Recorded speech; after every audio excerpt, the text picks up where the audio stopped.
welcome back to Hall of Fame College Football. I'm your host, Jason Watkins. He's the coach, Philip Roybal, and we have a special guest tonight, Mr. Oni Kuno himself. Sean, welcome to the show, my friend. Glad to have you on finally. I'm easy to book. He just hit me up you see me on Twitter. It's like, can you join the show? I was like, sure, why not? Yeah, we figured you'd have you about some of these things. So welcome in, man. Coach, it's good to have you back as well.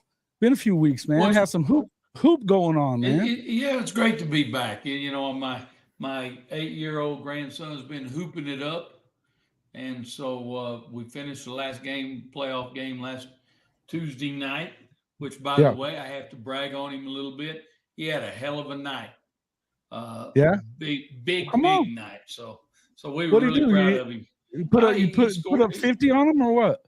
Well, for him, I mean, he's a third grader, but he put up 12 points and had about I want to say it was 14 rebounds.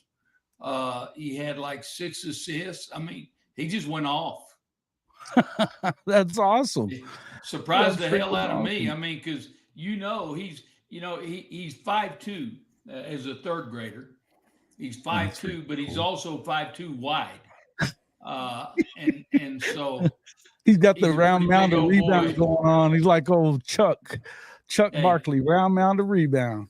Exactly. So that's awesome. But no, it was good. I'm just glad to be back though. That's freaking cool. Hey, welcome into the show, everybody. Sooner Legends podcast. Mike, Mars Jams, Hankster. Welcome in, everybody. We only got a few in here. Timothy Green, what's up? What's up? Welcome in here. Glad everybody's in here for now. Hopefully we get a few more in here. Go share us. Make sure you wiped your feet before you came in. Hit that like button. And if you are not already a member of, all these Sooner fans in here, I know all you guys watch Oni Kuno. I promise you there's a few that left if they saw me. I make some enemies over the years that are like, oh, I hate that guy. I hate him.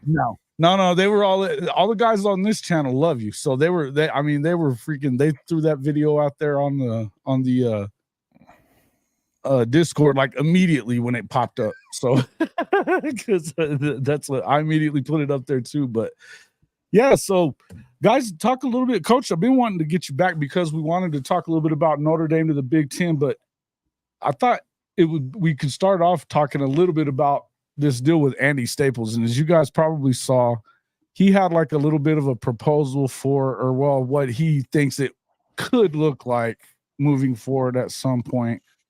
2 super leagues, SEC, Big Ten. I don't see that he's got Notre Dame in there, right? Yes, he does. Right there. They're there. Yeah, so they're grouped right there with their driving distance rivals, as you can see with Michigan and Michigan State.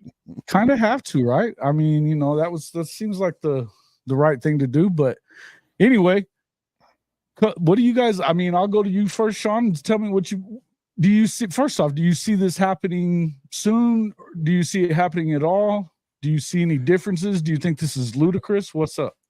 There's a lot of questions, and I'll try to answer them in order if possible. Well, you can just say whatever your opinion is. I am a fan of Andy Staples. One, because he's an adult and he actually does his homework. Because I always judge national people how they talk about my team, and he's like, I don't understand why Oklahoma doesn't get benefit of the doubt more often. But anyway, he's like, they should. But the Super League, I think the funny thing about the Super League, because I know there's a lot of talk about, if you listen to Andy Staples or listen to a lot of the other national guys lately, there's a feeling it could potentially happen in 18 months. And because the talk about the Super League, whenever it gets brought up, that's 10, 15 years down the road. Well, everything moves at breakneck speed. I doubt that. Well, the point I'm getting at is, when we first really started hearing about a Super League, if you've been following this craziness, because I'm a junkie when it comes to news like this, remember when Nebraska finally got the ball rolling, they left to go to the Big Ten, and we thought we were going to get the Pac-16, and Colorado jumped, and Utah jumped, and we were waiting for the Big 12 South teams, and then because every day that off season in 2010 is every day in college football life, here's what the Big Ten could look like. That all that stuff was 10, 15 years ago. Right. So they were talking about this is not going to happen for 10, 15 years. Well, guess what? 10 or 15 years is like right now. So whenever people saying, oh, it's like, no, we've been talking about this for a minute and no one should be too shocked. I started this show. It'll be 2 years in July that we've had this show. And we were talking about this before. Like early on, we were kind of right at the start of all this stuff when Oklahoma and Texas had made their decision to go to the SEC. Then all of a sudden, UCLA and USC decided to make the jump to the Big Ten. And we said right then, I said, they better merge with the Big 12 right now, or else they're toast. Because, and you could tell what was going on. You could tell what was going on, man. Crazy stuff. Hey, yeah, Mizzou. They're fun, right? Those guys are full of shit. Sorry. But yeah, no. I got a rant down the road, probably. You could tell what was coming, right? You could tell what was coming. So, hey, what's up, Duke Silver Sooner? Good to see you in here.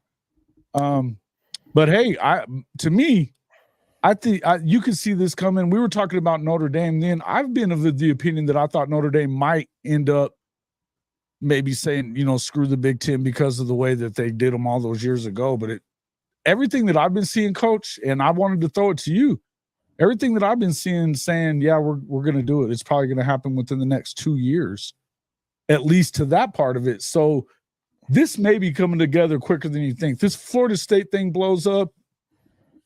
It could happen anytime, right? Coach, Absolutely. What are you thinking? No, I agree. I think, like you said, Jason, we've been talking about this for, like you said, a couple of years now.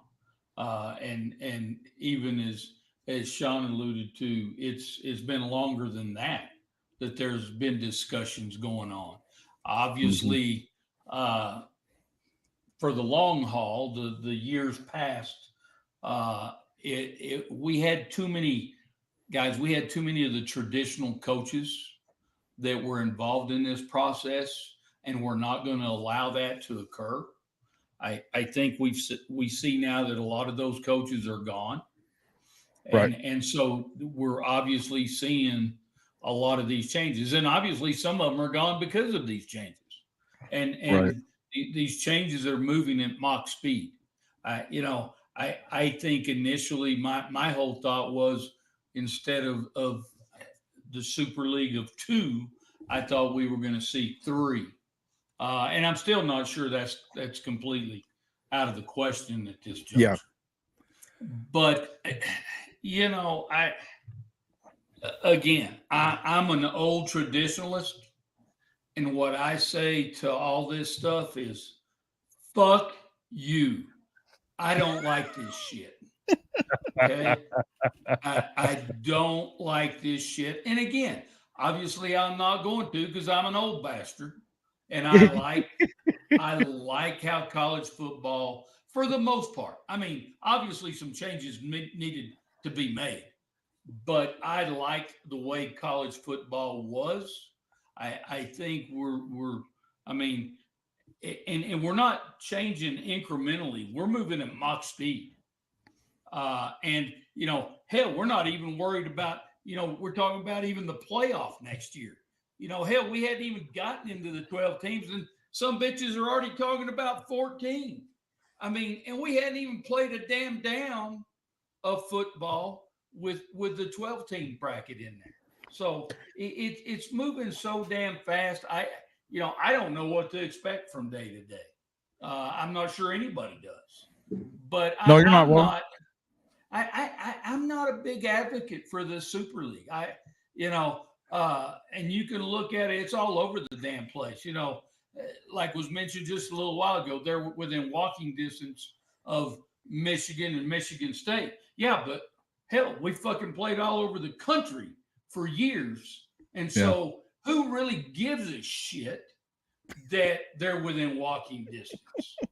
And so I don't know. I'm personally, as you can tell, struggling with all this stuff. But here we go. No telling what the hell's going to happen. And obviously you have the SEC and the Big Ten that are pushing everything.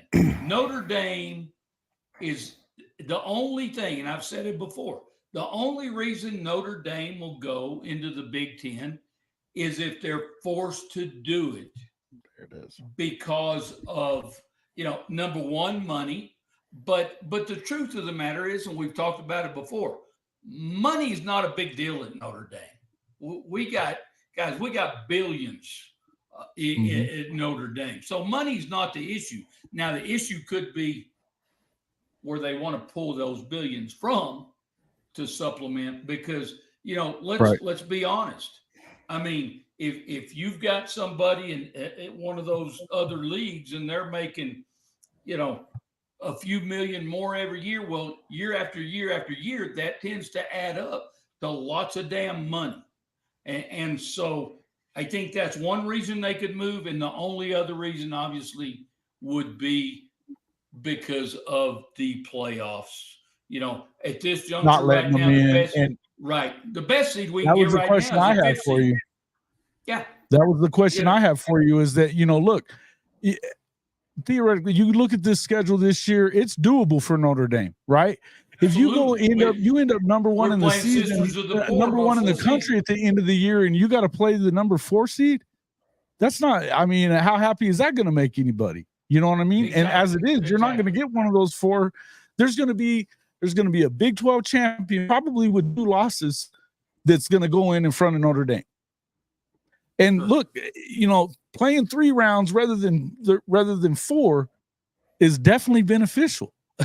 Well, but I'll say this: it is, but I think we can back up a little bit and talk about everybody always bitching about Notre Dame not playing a conference championship. So that basically that game would become our conference championship game, and then. Yeah. There's a balance in there somewhere, but again, my struggle is, let's say Notre Dame just happened to have a great year and they're in the top 4, or let's say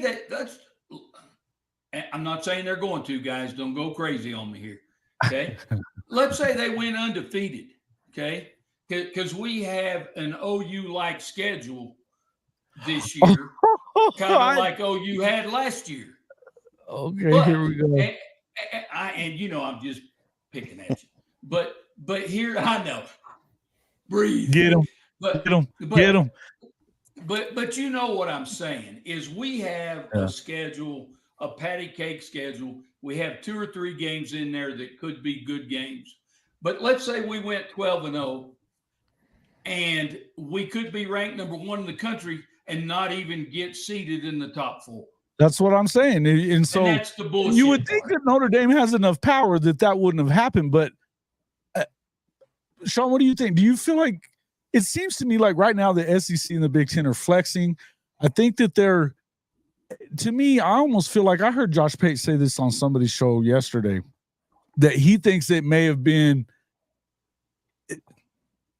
what they've kind of thrown out there, a bunch of automatic bids, which I think auto bids are stupid as shit at this point. If you want the best teams or you don't want the best teams, what is it going to be? You know what I mean? And I don't have a problem with some automatic bids. Like, if you win a championship, I think that deserves, like, I'm the type of guy for years, like, just tell me what the direct path is without some talking head on television changing his opinion every week, saying why game control matters or my strength of schedule was good 2 weeks ago. Now it's just like the Big 12 did this year. It's like, if you would have told me 10 years ago, look, if I could just win the Big 12 and have a spot, that's what I care about. Now we're getting to the avenue of like the top 3 or 4 teams. Like, okay, I understand people going nuts over that. I totally get that. But the whole Notre Dame thing, you kind of mentioned it earlier. I was going to at some point bring this up, but like, everyone's trying to figure out how to get Notre Dame to join a conference. And here's the thing. You have to put the figurative gun to their head to get Notre Dame to do anything. Because once upon a time, back in 1920 something, Notre Dame played in a Rose Bowl once, But then they decided we're not going to play bowl games anymore. Something about finals or whatever for the kids. The kids got finals, darn it. And so the polls, the AP poll, the UPI poll, they would award the national championship before bowl season. Then all of a sudden, Alabama started losing a bunch of bowl games, and everyone's like, really sucks our national champion keeps losing in bowl games, doesn't it? And then, so the AP changed their mind in the late 60s, and then it's like, okay. But the UPI is still there. But then sometime in around 1972 or 3, they said, we're going to start awarding the title after the bowl games. And Notre Dame's like, hey, guys, those bowl games you've all been talking about these years, those sound like a lot of fun. Can we get in on that? Because Notre Dame cares about one thing and one thing only, despite the fact not winning one for a long, long time. They want access to play for the national championship. That's all they care about. Absolutely. Like, I think for Notre Dame, who does it? And who does it? For Notre Dame, ironically, they technically played for the ACC a couple of years ago, which was weird for everybody. It was a weird time for everyone. Yeah, COVID screwed up a lot for everybody. Well, we won't go into a rant on that because someone's going to go down a rabbit hole we don't want to go down. But it's, I think Notre Dame would rather always have 0 conference championships than just have like 1 or 2, because then it just makes you look weak to an Oklahoma who's got 50 and Alabama who's got like 30 plus. They don't want to go down that. We just don't have conference titles. So again, we really like, don't give a shit. Yeah, you've proven that. You proved that. We do things our way. It's not done. Yeah, it makes you the pompous Notre Dame, Irish people that we've hated for decades. Exactly. And I love the shit out of that. Yeah. So it's like, hey, here's to you guys. Oklahoma against the world, Notre Dame against the world. That's when everybody's right in the world is when everybody hates you. That is when you know you're good. It. Y'all love it. You know what? And talking about all this, and Jason, you and I have talked about this. There's a lot of similarities between Oklahoma and Notre Dame. You take that back. No. He's talking currently as we speak, where the programs are at. I kind of agree. No, there's a lot of similarities right now as we speak. Yeah, I think competitively speaking, I think they're pretty close. Look, I think that there's some things we're gonna have to find out about both of these programs this year. As they go into what, obviously Oklahoma going into the SEC, Notre Dame. Hey, I liked their quarterback last year too, and I love the way that their physicality. I like Notre Dame, and I like their chances. Fucking hair is what I liked. I liked it when they beat the shit out of SC. I would be lying if I said I didn't enjoy that particular night of watching games. I would be a liar. It was fun. But hey, that was a non-conference. That was a non-conference loss. They still had everything ahead of them after that. They did. Yeah, and they lost 4 more. But yeah, for Notre Dame, it's but you literally have to force them to change. And I think there was go back to the COVID year. The ACC had a chance to do it because they could have said, Notre Dame, we want to play a schedule. It's like, well, we could add you to the ACC for 1 year, but you got to sign a long-term contract that you're joining as a football member permanently. Blah, blah, blah. It's like they could have done that, but they didn't go down that road. I know a lot of people were rooting for that just to see it happen. It's because they knew it wouldn't happen. That's why they. Of course. Well, the other part of it was when they tried to join the Big Ten back in the freaking early '60s, whatever that was, because of the Catholicism part of it, Michigan and Ohio State made sure that couldn't happen. And I know that there's a lot of people close to that program that are still involved in that program that have still said to hell with the Big Ten because of that. And there's no love lost there either. I think it's a great move for them to do it. I do believe that they can. I think it's the right place for them to be. But I think that I think you're right. I think that at this point, now we could go back to looking at this a little bit, but I don't think that you're going to end up having. I don't think it's going to be 2 power conferences. I just don't think that. Number one, I don't think the SEC wants to envelop that many more programs. I don't think they want to add more than 4 tops. No, they you're right on that. Like and that's and what you're seeing, that's just a wish list for Andy Staples. He wants to see because he wants to see the K-States and the Texas Techs a part of it. And I understand the appeal to that for college football because I'm an elitist snob when it comes to college football. I'm all for a Super League because and it's not to it wasn't necessarily to stop playing the Techs or the K-States of the world per se. It was just it got to a point where it was like, why are we playing East Popcorn State? Why are we still pretending to do this? And that these games matter. And you know, I would have these long talks with my dad on road trips over the years. He's like, well, you know, it funds their football programs and everything. I was like, yeah, Dad, but it gets to a point where it's like, you know, unless we actually had to, unless we were, you know, stuck to had to find someone last. We didn't play FCS teams unless we absolutely had to do it. They still run their programs, or they still find a way to do things. So it's just not everyone should be promised to have a football program. I'm sorry that sounds mean. It sounds like snobbish for me to say that, but it's just. I think the FCS should have its own playoff. They do. The FCS does have their own the playoff. FCS does. No, I mean the non-power 5, the group of 5, whatever, group of 6, whatever you want to call it. It's funny you say that. It's funny you say that. It's funny you say that because I used to work at a radio station here in Orlando, and this is back when Scott Frost was still the head coach at UCF, and I was a board op producer for a sports show here, and it was a drive time show. So it was like they're trying to figure out, you know, because they wanted UCF in the Big 12 bad way back, like this is back 2016 and so forth. I'm saying, guys, what if the group of 5 all got together and they said, you know what if we had our own playoff system? And they literally did the monkey, you know, hear no evil, see no evil, speak no evil. They wanted nothing to do with that. And I was just like, guys, I hate to tell you, but one day this is probably going to happen. And whether you're in the boat or out of the boat, at this point it has to, guys. I mean, and the reason is I mean, it's not really that hard to talk about why. That if you don't, then they're not going to have playoffs for 2 months. They're not going to do it, you know, and you're not going to look. There's going to be so many that are left out. The other thing that they can do, rather than, I feel like even if the ACC folds, the Big Ten will take what they want. The ACC or the SEC will take what they want of the ACC. Then the Big 12 can envelop the other schools. They can stay relevant. They're a basketball conference that matters. They can stay relevant within that, and they can do just an entirely different subdivision, which is what I think is going to happen anyway. Yeah, I think the NCAA, the way they survive is that, you know, even the president has talked about out loud. It's like, maybe we need to create a new subdivision for the big boys. And because the one thing they don't want to lose is the NCAA basketball tournament, because you can take away the SEC and the Big Ten and still try to have it. It's not going to be the same.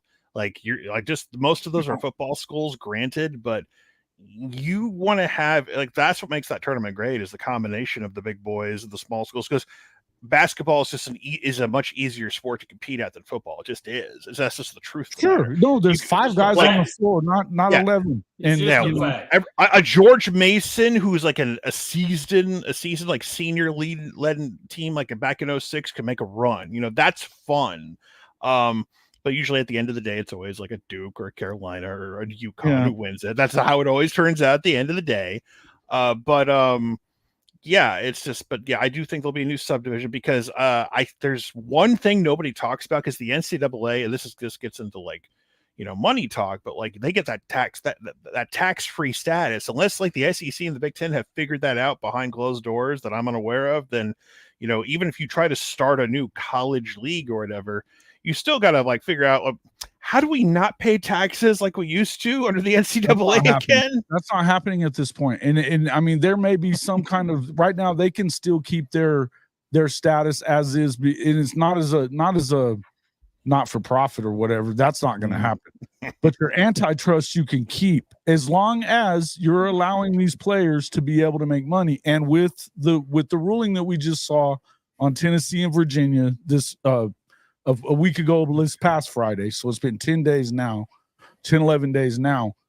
Now it's a free-for-all out there. And that was, I mean, this is obviously another thing that you have to look at. And look, we are now at the precipice of you thought it was the Wild West a couple of months ago. You thought it was the Wild West a year ago.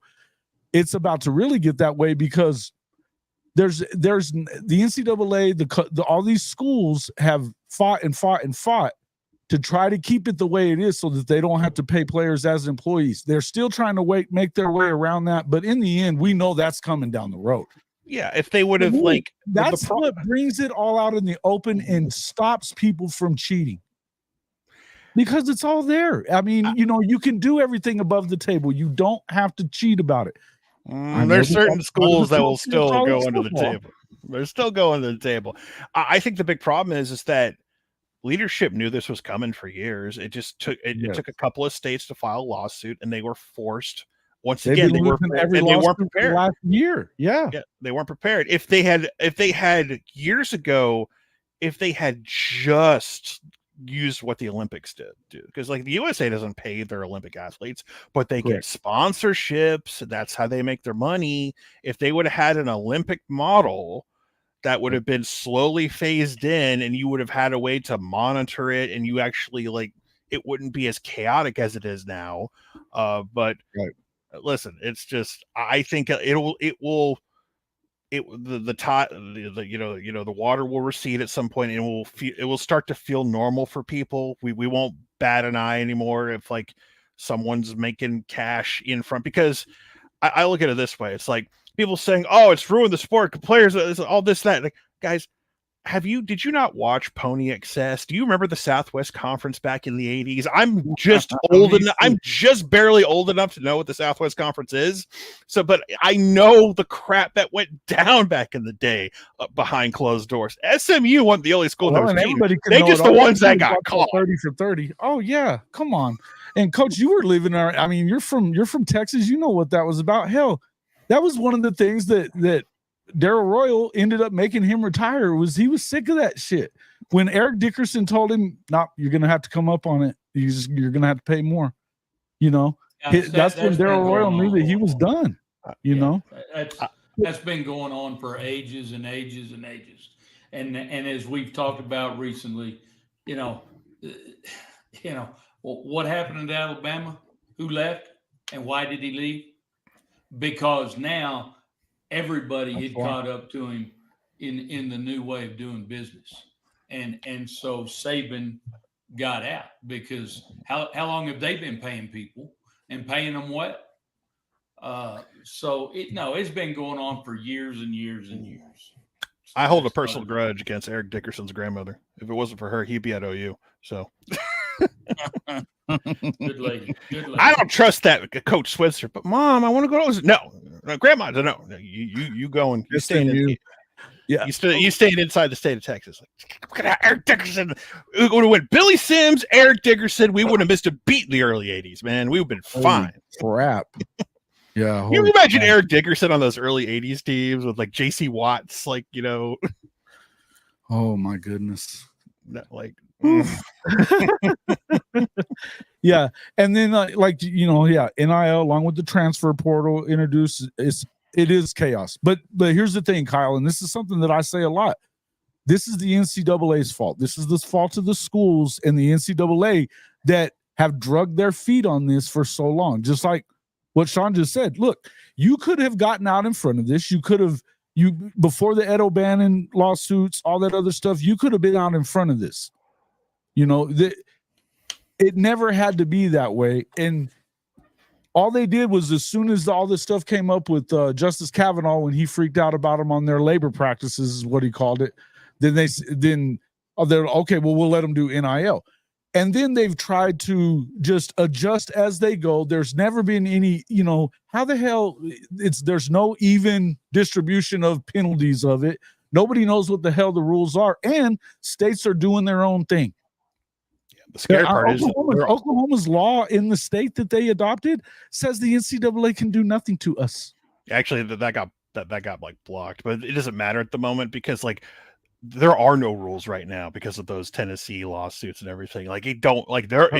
There are no rules. They can't do anything to anybody right now. So if they want to drop a bag in plain sight for somebody, there's nothing they can do.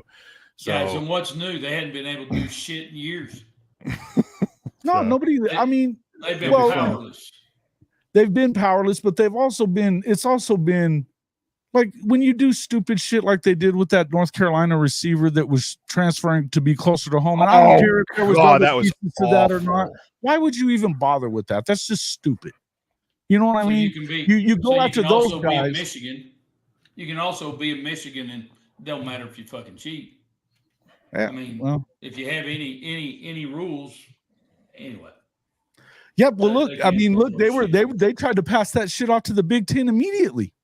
Yeah, absolutely. Well, the Big Ten literally warned Michigan State, said, "Do you guys want to play your game this week? Because I think they spied on you." that was the most Michigan spying on everybody was the most entertaining story of the year last season. I loved that shit. Oh, it was great. Yeah. I listened to local Detroit radio with Valeni and Rico. Must listen to radio on that story. Great sports talk in Detroit. So just my plug for this is all great stuff. I mean, the thing is then you ended up finding out that they had a cheating trio of schools in the Big Ten that were all, passing around the signs that Michigan had. So it's not like it was just a one-sided thing. The Big Ten, they're always, I mean, look, hell, the SEC, it's a motto out there to if you're not cheating, you're not trying. It's almost NASCAR-ish. You know what I mean? It's they adopted the NASCAR way, so it is what it is. But in the end, look, the only way that you're going to get on top of some of this stuff, thankfully, they are talking about, I saw on Teddy and Gabe yesterday, I guess it was, that they were talking about the having the microphones in the helmets and stuff like that, where they can do all that kind of stuff. They're going to be changing some of these rules up. They're going to go to 2-minute warnings, things like that, which I'm not sure that I love that.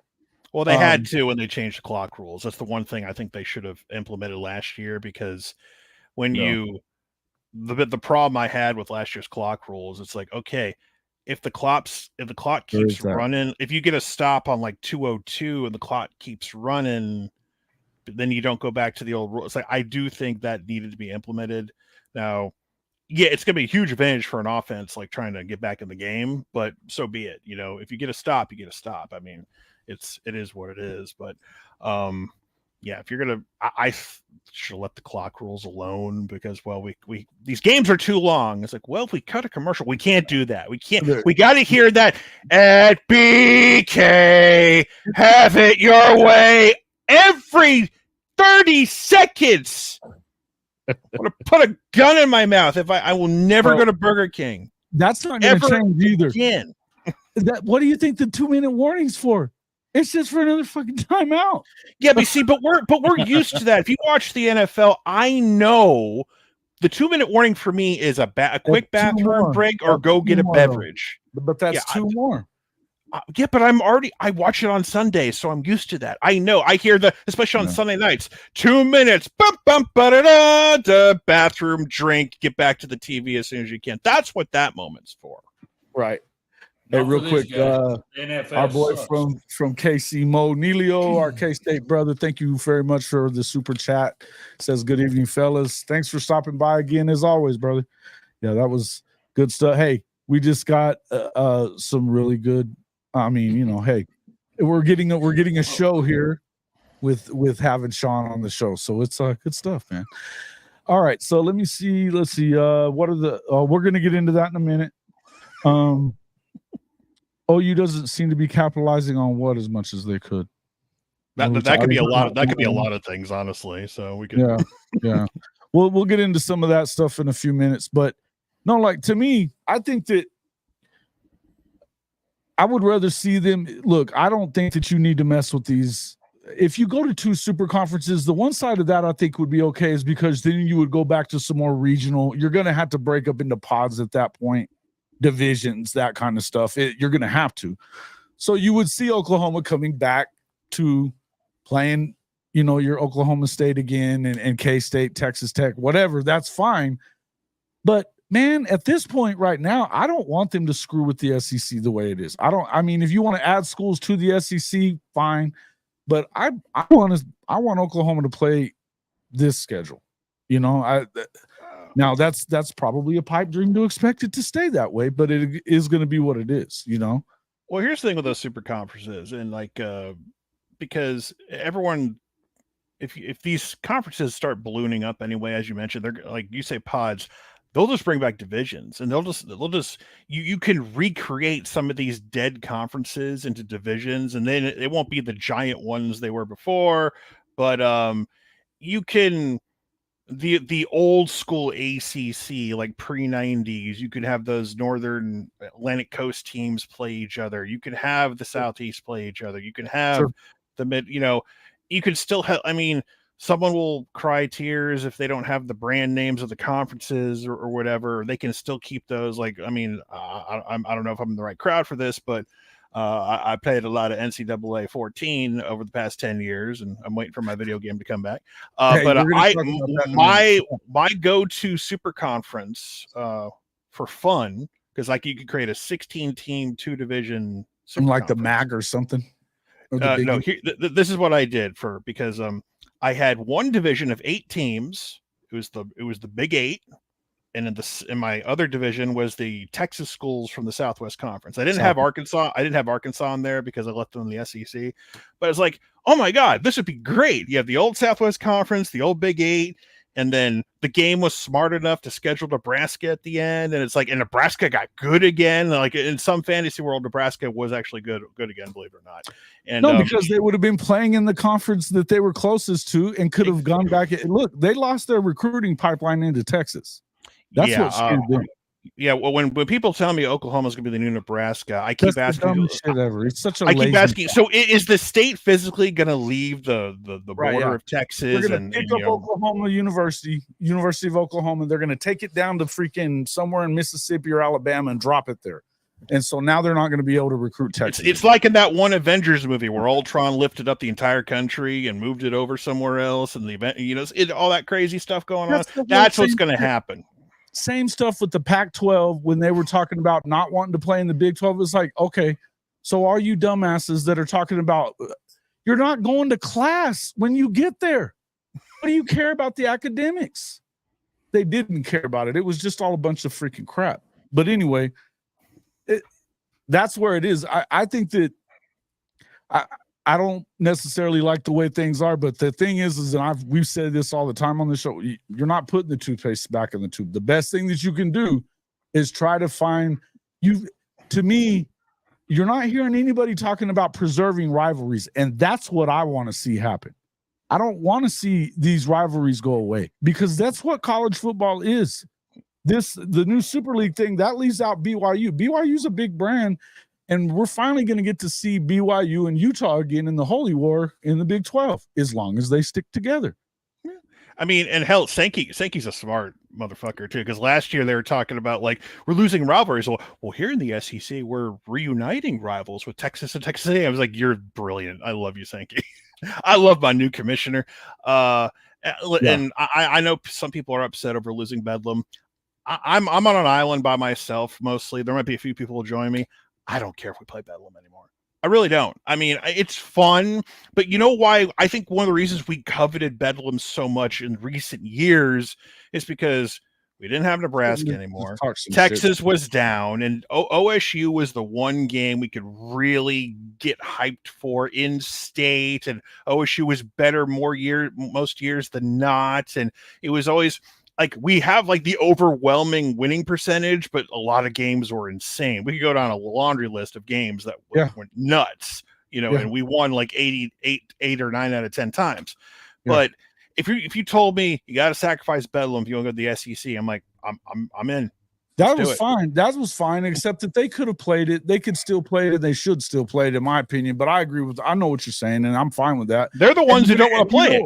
I know that part. Yeah, for sure. I know that part because when we were at Big 12 Media Days, me and Coach were there, and Coach was even like trying to stick it to Gundy about it, and he just flat out all he kept doing was blaming OU. The reason Bedlam's not happening is because they're leaving the conference. Like, is that really why it's ending? Well, and he kept saying that they've booked out their freaking non-con for the next 15 years. Oh my God, that game against Central Arkansas cannot be canceled. We cannot buy out that game, guys.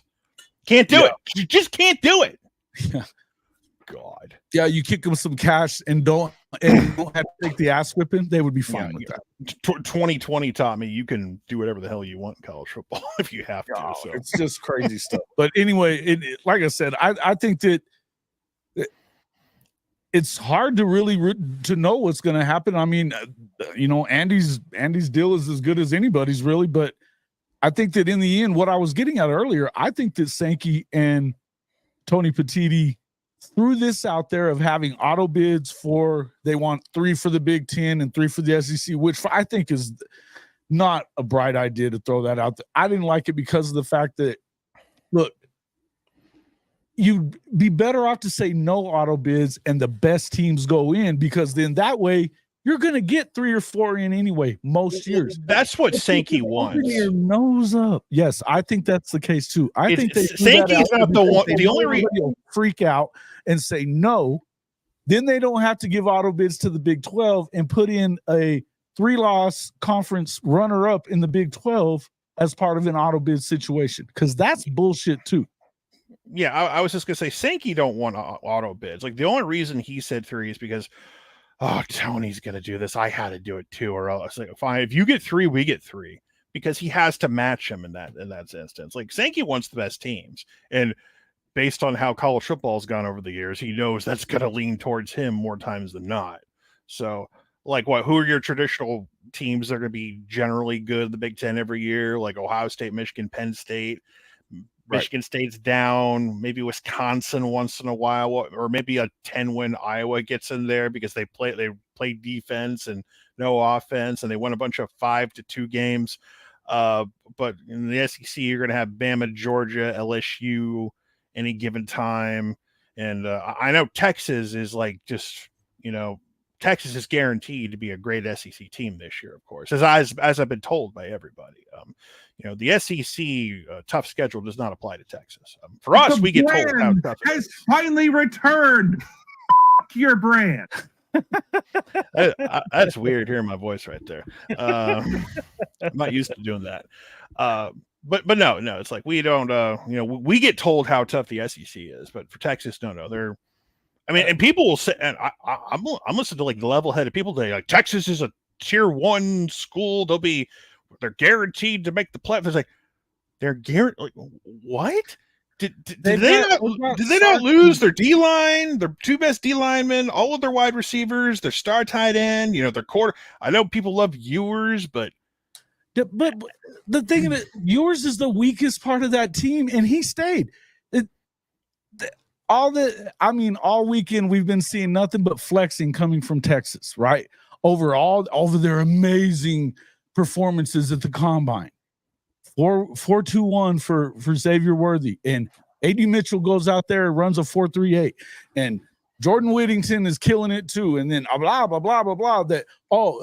Okay, well, you guys still gagged it up, and it was Xavier Worthy was to win the national championship, and you didn't do it because Xavier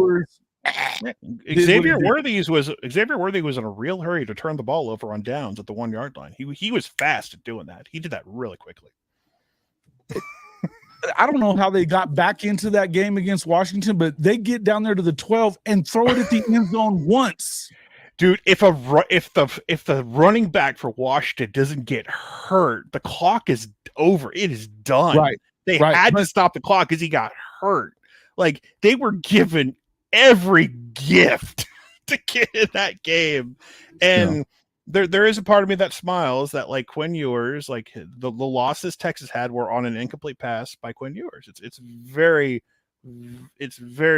warms the cockles of my heart. Hey, we all hate Texas in here. Fuck Texas. But here's the deal, though. I just think that when it comes to all that stuff, I'm excited about the SEC and everything else. I'm excited about. I think it'd be great to see Notre Dame be in the Big Ten as well, to play those Ohio States and the Michigans all the time. They're going to play USC every year anyway. That they're always going to do that, right? Those are things that aren't going to go away. And now there'll be conference rivalries, which is cool.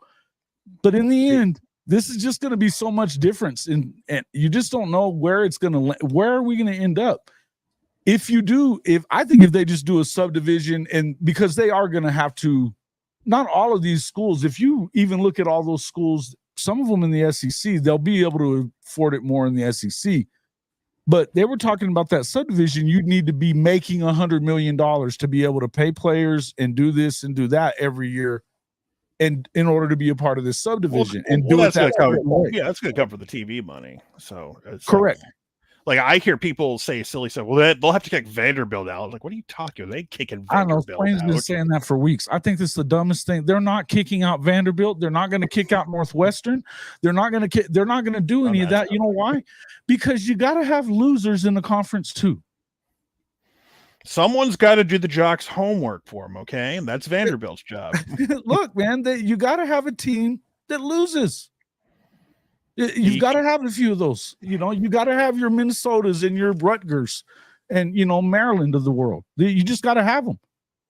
And once in a while, those schools well, maybe not them, but all those other ones you mentioned, once in a while, they'll have a really good year, make a run. And so it can happen. So it could, but I think Mizzou falls on their face this year. That would be so.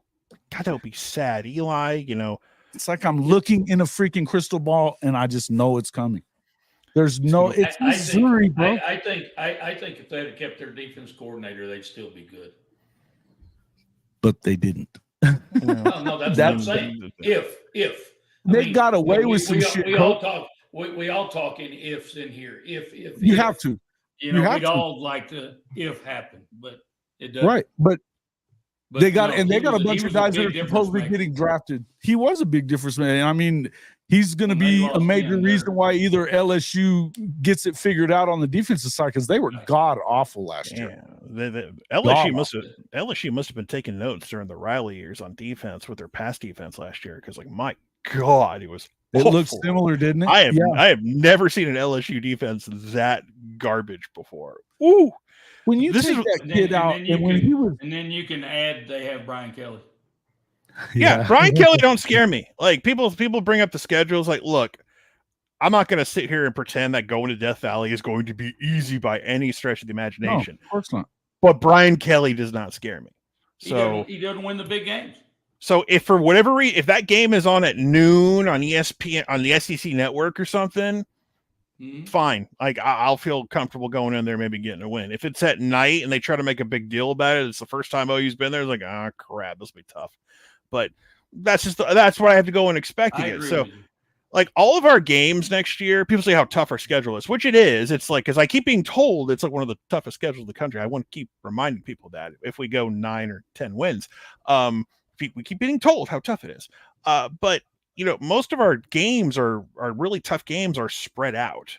You don't necessarily like the only back-to-back is Bama LSU at the end. You got Tennessee. But you come off of a basic bye the week before the Bama game, and then you get Bama at home at least. Going to Auburn will be difficult for a road environment. I don't know how good Auburn's going to be, especially if Peyton Thorne's their quarterback. So, and I mean, they're either got to play him or they got to play a freshman unless they get into the portal after the spring, which is it gonna? I mean, what are you gonna have left there? I mean, you might be able to go get whoever doesn't make it at Ohio State. Yeah, Auburn's a legit tough place to play. Just ask Alabama and the Saban years. It's like just because it is a tough place to play. I get that, but Oklahoma doesn't know anything about that. Too. Listen, those people will be. They're going to see us wearing crimson. And they're going to have like flashbacks of last year, and they're going to get mad at us, and like who knows what's going to happen. So we got to be careful on that front. New Mexico State said it was a tough place to play. That's what I'm saying is it's tough for Alabama and Georgia because Georgia and Auburn is the oldest rivalry in the South.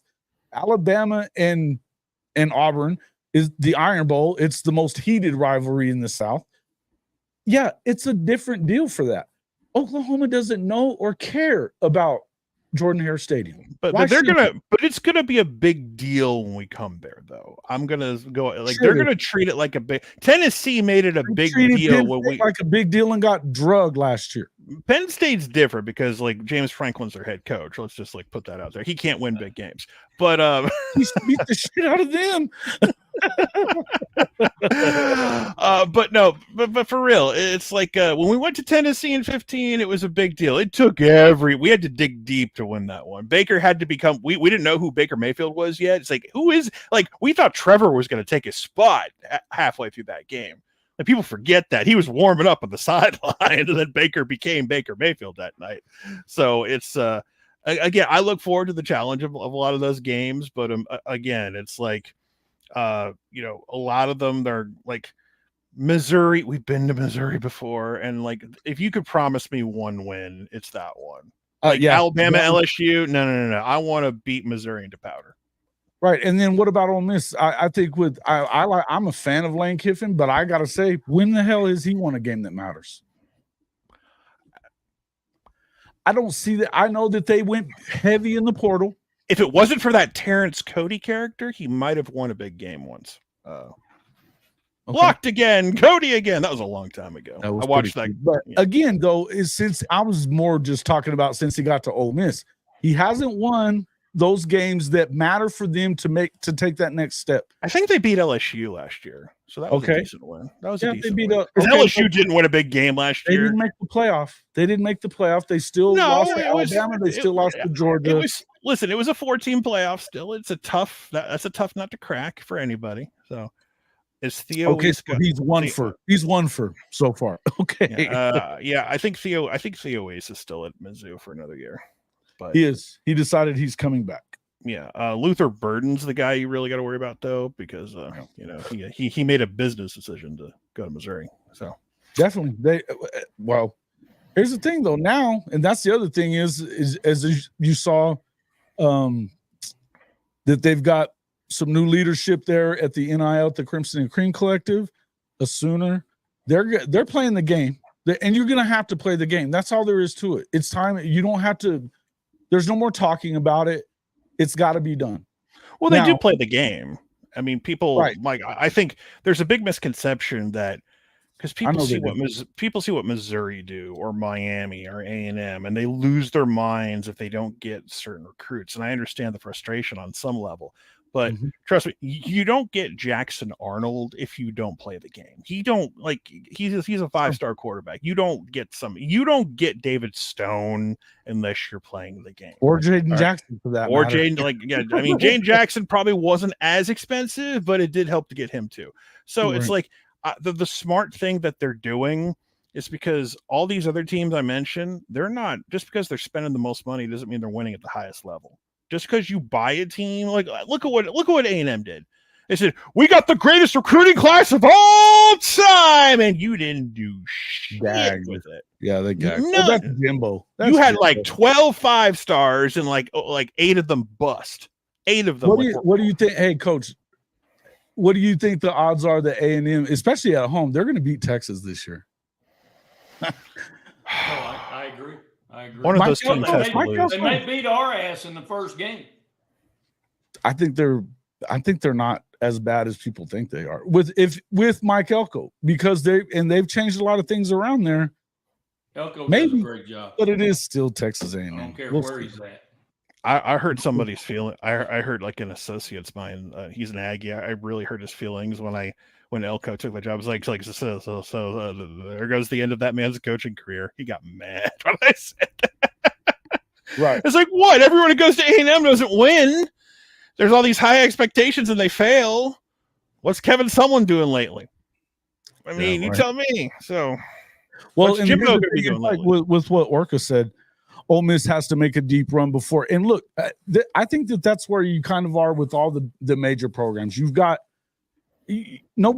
Oklahoma, Georgia, Alabama, up until this year, Ohio State and those guys, they weren't, and Notre Dame for that matter, they're not getting into bidding wars over players. They're not going to do it, right? Ohio State not messing around this year either. Oh my! Well, yeah, but how did that happen? They went and got the AD from Texas A&M. well, it also had to do with the fact Michigan just won a natty. It's like all hands on deck. That's part of it too. And I think that probably would have sped things up at Oklahoma too if Texas would have not pissed down their leg when they got there. And it was all there for them to do it, and they didn't get it done. Yeah, they weren't going to beat Michigan either. So even if they had gotten there, so I don't know No. if they would have or not. No.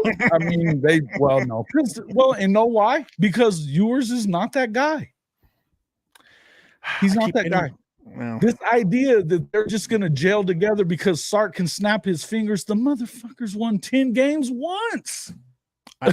Can they do it twice before they get built? That's that was my big thing about Texas. It's like, wait, Sark finally won 10 games for the first time in his coaching career. Brent did that year too, and no one brings that up. It's like this is. I thought it was a big accomplishment, guys. Winning 10 games? No. All right. It's easier to hate on Oklahoma, though. It's easier to do it there. They have this. Hey, look, ESPN's been in love with freaking Texas for a long time. They got the Longhorn Network. They watch them, obliterate the Big 12 because of all of that. That's what happened. Well, there's certain brands and like company included, like Notre Dame, Texas, Michigan. Miami's another one if they get good again one day. There are certain quote unquote brands that they love to promote. And it's like I'll tell Alabama fans this, like if Alabama drops off, like they can't wait to stop talking about Alabama because Alabama is not interesting to talk about unless they have a Nick Saban and they're winning all the time. There are certain states and programs that have to do that. And it's just it's a population thing because Oklahoma has a good fan base, but it's nothing compared to like an Ohio State or a Michigan. They got a gigantic alumni base. So we just don't compete with that. And I understand that to an extent, but it's like, okay. It's like, but you still go through and win most of your games. And that's the thing. I know. And I love seeing that in person last year. What do you see out of Riley Leonard and this Notre Dame team coming into this season? I mean, it looks like this might be the last season or two that they stay independent. What are your thoughts when you look at this schedule? What do you think that they're going to take that next step under this coaching staff and this regime? Are you asking me? No, coach. Notre Dame. I think we've been on an uphill trajectory.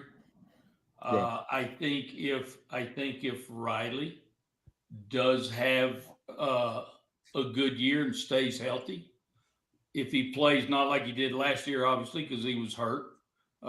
Matter of fact, Notre Dame knocked him out, and he struggled for the rest of the year with injury.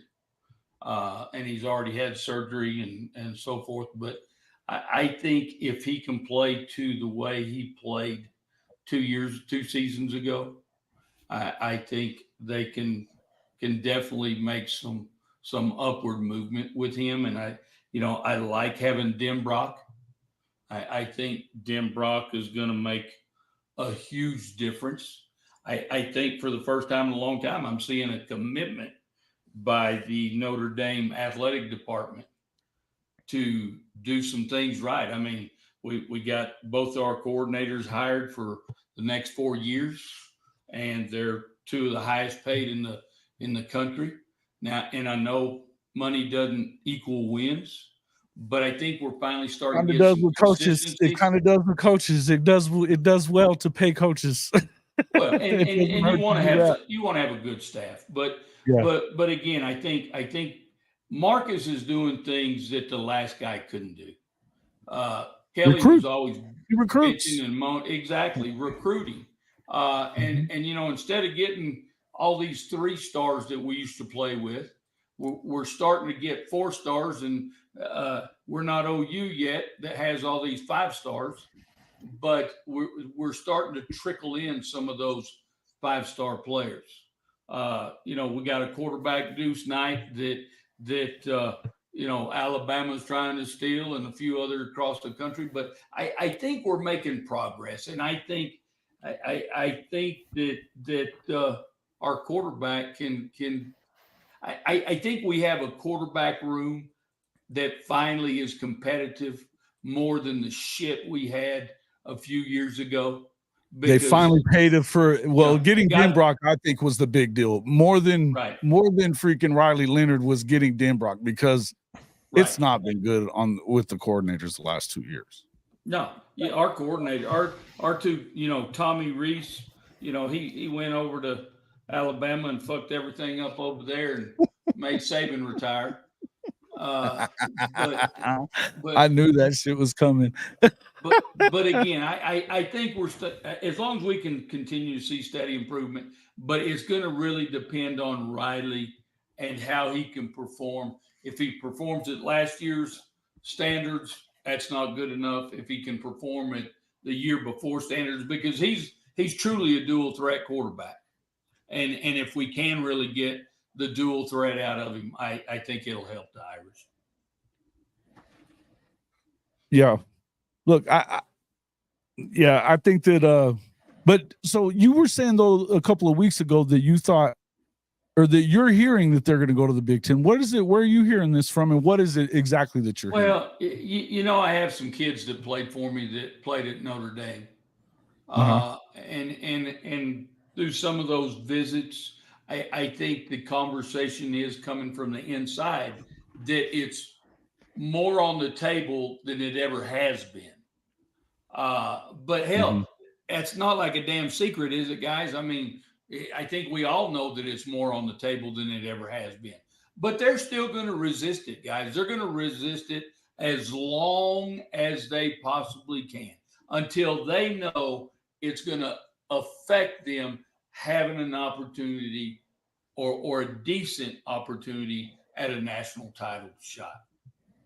And that's where I think and again, I talked about the money earlier, but again, I don't think the money. But they got enough from NBC for it to matter. They did got enough money from NBC that if they get into the playoff, they're going to be making the same amount of money anyway. It's not even a money thing. And here's the thing, Jason, what people don't talk about, what the part people forget, they don't just get that money from them. They get ACC money. There's money coming in from two different pots. It's not just one pot. There's the other part that most people aren't talking about is that they are tied to the ACC in some way. I don't even know. I'm not exactly sure how that all is, but I know that if they leave, they would owe something to the ACC at this point. And it wouldn't really surprise me in view of the fact that they got Stanford and Cal to go to the ACC, and they can still play USC every year. And they can still, if they didn't just say, okay, you know what? We'll go over here into this trashy ACC that's, even if they're about to lose Clemson, they're about to lose FSU, maybe whoever. Why do they care? They can still kind of hold it together just how they are. They're making enough money that they don't give a shit about the ACC media rights deal. And they can still tell Michigan and Ohio State to jump in the freaking lake. Stanford and Cal. I'd rather go to the Big Ten. Let's play. I know that, and it's probably better for you to compete there and play trash. Yeah, you're right. You're right. No, I'm just saying it's not. You're right, it's not a full on that we know for sure this is how it's going to go, because Notre Dame does still have that power to say kiss my ass. You know what I mean? Notre Dame can lose 2 games and they'll go to the playoff. Right. Definitely. Yeah. So yeah, anyway, I think that these first couple of years they're going to kind of work it out, but I think that right now the SEC and the Big Ten, they are trying to force Notre Dame in, but I also think that they're trying to make if the ACC, and something I did see John Wilner say something the other day. He said the Big 12 should accept, the Big 12 and ACC should immediately accept the 2 conference automatic bids. They should immediately accept it, because if you don't, you're screwed. And I agree with that, because I don't think that there's any way in hell. Look, I think that the Big 12 is going to be a fun conference to watch now. I don't think that I think that there's some school, when you bring in Utah, you bring in, that Arizona team with who they've got, as long as that stays together, I don't think that they're going to stay great forever. But without OU and Texas, let's be honest, the Big 12, they're going to beat up on each other. I know, Coach. I know. And here's what I'm saying. What I was getting at is that, okay, so I can foresee a conference championship game that has 2 teams with 2 losses. So one of them is going to lose and get a 3rd loss. Yeah. And they'll get in and on an automatic bid if they accept what they've thrown out there, right? But I don't know that they want them to accept it. I think that they're trying to just set it up to where, okay, we offered you this, and now we're going to do this, and you know who's going to end up in there. So I believe that that's probably what's coming. But in the end, if the Big 12 and the ACC don't accept that, look at what just happened to Florida State. Everybody was all up in arms about them not going to the playoff undefeated as a conference champion. And you want to believe that they're going to stick 2 of your fucking teams in the in the playoff now, just because there's 12 or 14 teams? I don't believe it. Exactly. Yeah, Florida State was a sacrificial lamb. That was something I never thought I would see in my lifetime with the way things were, and Sure.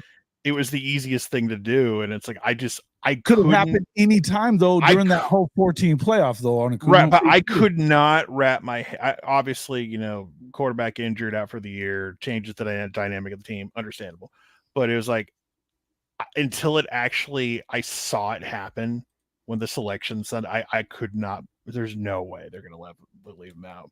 I didn't think that they would have the balls to do it either. I mean, I didn't think that they were one of the best 4 teams, but I didn't think they were going to have the balls to keep them out. Oh Lord, we could have the debate over is it the best team or most deserving team? Not where we are. That's not what I'm saying. I'm saying, hell, I hate that garbage so much. This show to blow up. Me and Coach were yelling at each other about it. But here's the thing: do you think that look, there's going to be a 4th place SEC or Big 10 team that's going to be a hell of a lot better than the runner up of the Big 12. A hell of a lot better, unless it's Iowa. Yeah, well, whatever. I'm just saying, there's going to be, for sure that the number 4 team in the SEC most years would just drag whatever team's coming out of the Big 12. And I don't give a shit if it's Utah. I'd be careful about 4th. Like if you want to say 1st, 2nd, or even 3rd, all right. Like 4th, you got to be careful because there's been plenty of years in the SEC lately where it's every year, but I think there's there's been some big drop offs, and that's the one thing I want to. That's 3-loss Big 12 team though. It depends who it is. It's about matchups and everything. How many years have we seen the before bowl games really started become just like inept at this point? I've seen plenty of bowl seasons where matchups happen where the SEC doesn't do well unless it's at the top because all they care about is at the top with the BCS or the playoff. So I've seen plenty of years where it's like Georgia doesn't win, and when they're in the middle, or Arkansas or Tennessee or South Carolina. We're not talking about Arkansas and Tennessee. We're talking about the top teams, the top 4 at this point out of 16. Think about that. Right, but I've seen an LSU lose to a Penn State at a Citrus Bowl or something that. I've seen that happen before. Now it's possible. So I'm just like, if you want to say 1 and 2, okay, 1 and 2 usually is legit. 3 depends on the year. We get down to 4 and 5, it's a different story sometimes. But okay, what happens after a few years of there's this huge money gap? Oh, well, I mean, the future, who knows? It all depends on recruiting and everything. But certainly, 2 years down the road, when they've made $100 million more than you have in the last 2 years as a Big 12 team, and you already weren't recruiting with these guys to begin with, you weren't recruiting with these guys, and they just made an extra $100 million. Good luck. Well, we shall see you there. I mean, if they're making Arch Manning money, then we're in big trouble here. Speaking of Arch Manning, did I say his name? The Crown Prince. The Crown Prince of college football. He is. He's the Crown Prince of college football. I tell you. So, I mean, look, I'm excited about the new college football game coming out. Coach, I don't know if you're a PlayStation guy or not. I know that your son will be playing it for sure. But I'm ready. I love college football. I've missed it. Ready. That was the one game I would play that and Tiger Woods golf. I really kind of stopped playing any of it until recently. I've been picking it back up. I've got 14 as well. Side note to Tiger Woods golf. I wish they made an adult version where he would actually curse like he did in real life. Like, Tiger Woods, you suck. God damn it. Like, you stupid son of a bitch. Yeah. Tiger's Tiger's not as nice a guy as people think he is, or act like he is a lot of times. It's kind of an ass. Kind of a dick. All right. Kind of a dick. Kind of a dick. All right. So Arch Manning, you've got over 10,000 college football players throughout the country that have opted into the game. They get $600 plus a copy of the game, and they got their names and everything. That's cool. There's a couple of different thoughts here, but Arch is focused on playing football on the field, says Anwar Richardson, and that he is going to opt out of the game. I don't understand this. Anwar is an orange blood's butt boy. Okay, that's what he is. I don't understand this. So what are the Mannings doing? I don't even care about Texas as much as what are the Mannings doing here? Okay, like if you followed this kid's recruiting, and I do not hold this against Arch personally, because I know what's happening. Because I call him the crown prince of college football because that's how he's being treated. It's a PR thing. Like he had like the security detail at certain games, and when it was on TV, Arch Manning is visiting Georgia. Arch Manning is visiting or wherever he took official visits on game day, they had cameras. Arch Manning's here. Arch Manning's here, which means Peyton and Eli were with him, and it got insane. And for people who actually watched this kid play in high school. He played at a garbage level in Louisiana. He played at this little private school. I think his uncles were. Like the second round. And here's the best part.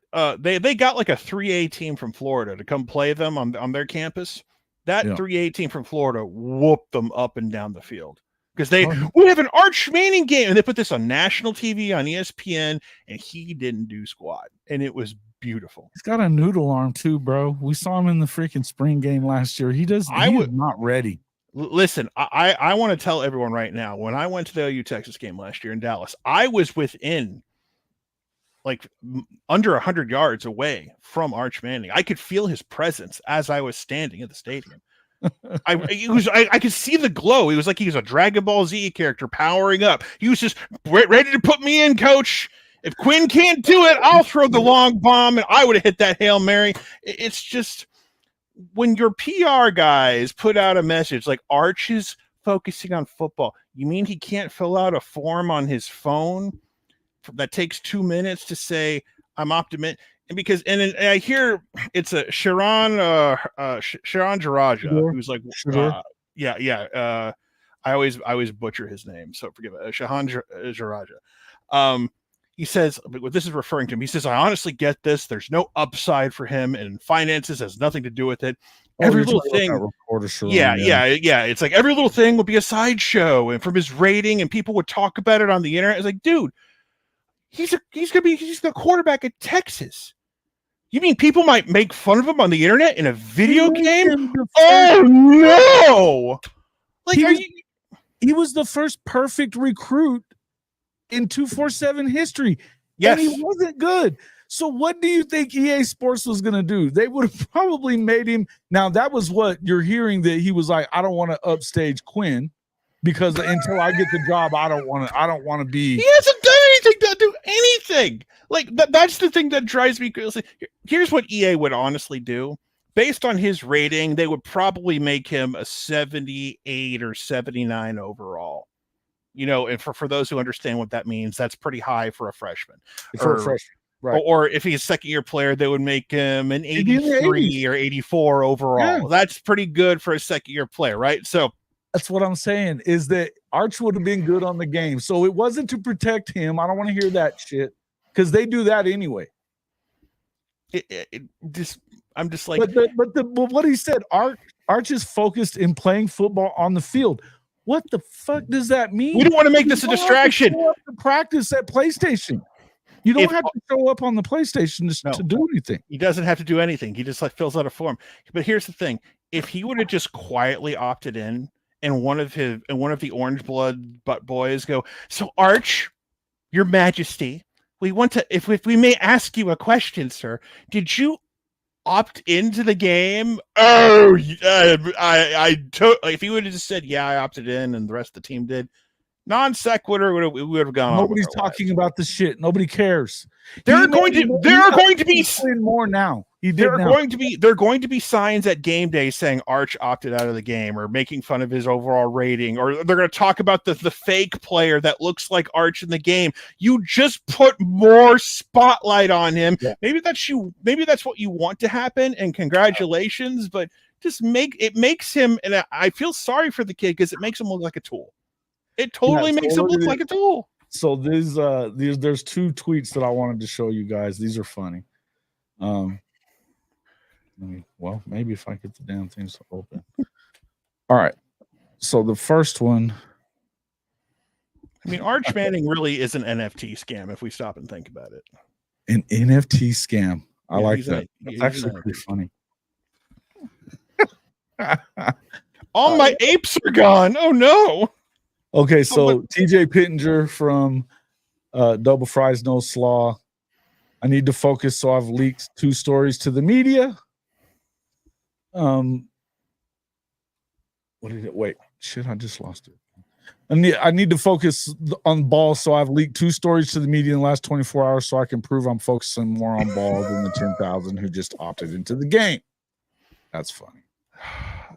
But my favorite one was this next one.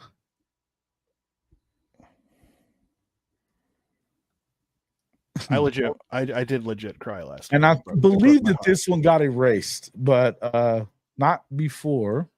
Oh, Billy Bowman, yeah, another attention seeker. Yeah, another attention seeker, Billy Bowman says. But Billy can talk smack because he actually won the game last year, because people tend to forget you won that game. Yeah, they do. That win doesn't count because it was just Texas. Red River never dies, though. That's the beauty of that. Yeah, Texas had a bad day, so it just doesn't count. One other thing, I should have pulled that up, and I don't even think I have it close by. But I'll look for it in a second. But I do want to ask about that. Did you guys see Brandon Walker's freaking quarterback rankings for next year? For the entire country, or? Yeah. Yes. Well, Brandon Walker has lots of opinions, and I tend to ignore Brandon Walker when I can. Yes, me too. Oh, I was definitely trolling him for it. I think he's terrible at this stuff. But so was the guy from the oh man, what's that one podcast that they do? He's another Florida State guy, but he's pretty good stuff. It was hilarious. Oh, Cannell? No, let me find it real quick. Coach, what do you think about Arch Manning? Tell us about your beliefs about Arch. Here it comes, baby. I don't give a shit. I knew this is exactly what I was doing. You're talking about sir, you're talking about royalty. Right. Archibald Manning III. He is royal. Absolutely not a damn thing to me. He's just another player. It's pretty funny that the way that they've made such a thing about it. Sick as Nanny Beatrice on you. You better watch out. Yeah. Be careful. Shit out of me. Let's see. Beatrice, would you please fluff my pillow before I go to bed tonight? I have a lot of film study in the morning. I have to learn how to throw a Hail Mary to beat Oklahoma.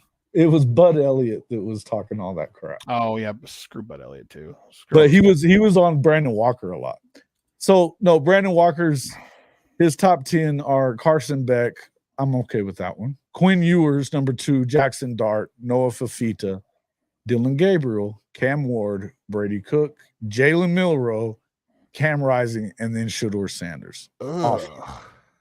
Shedor's a good quarterback.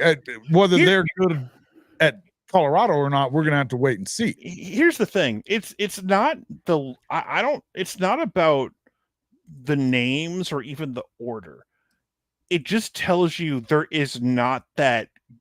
You don't even have 2 or 3 without question guys on that list that are like, yes. You don't have.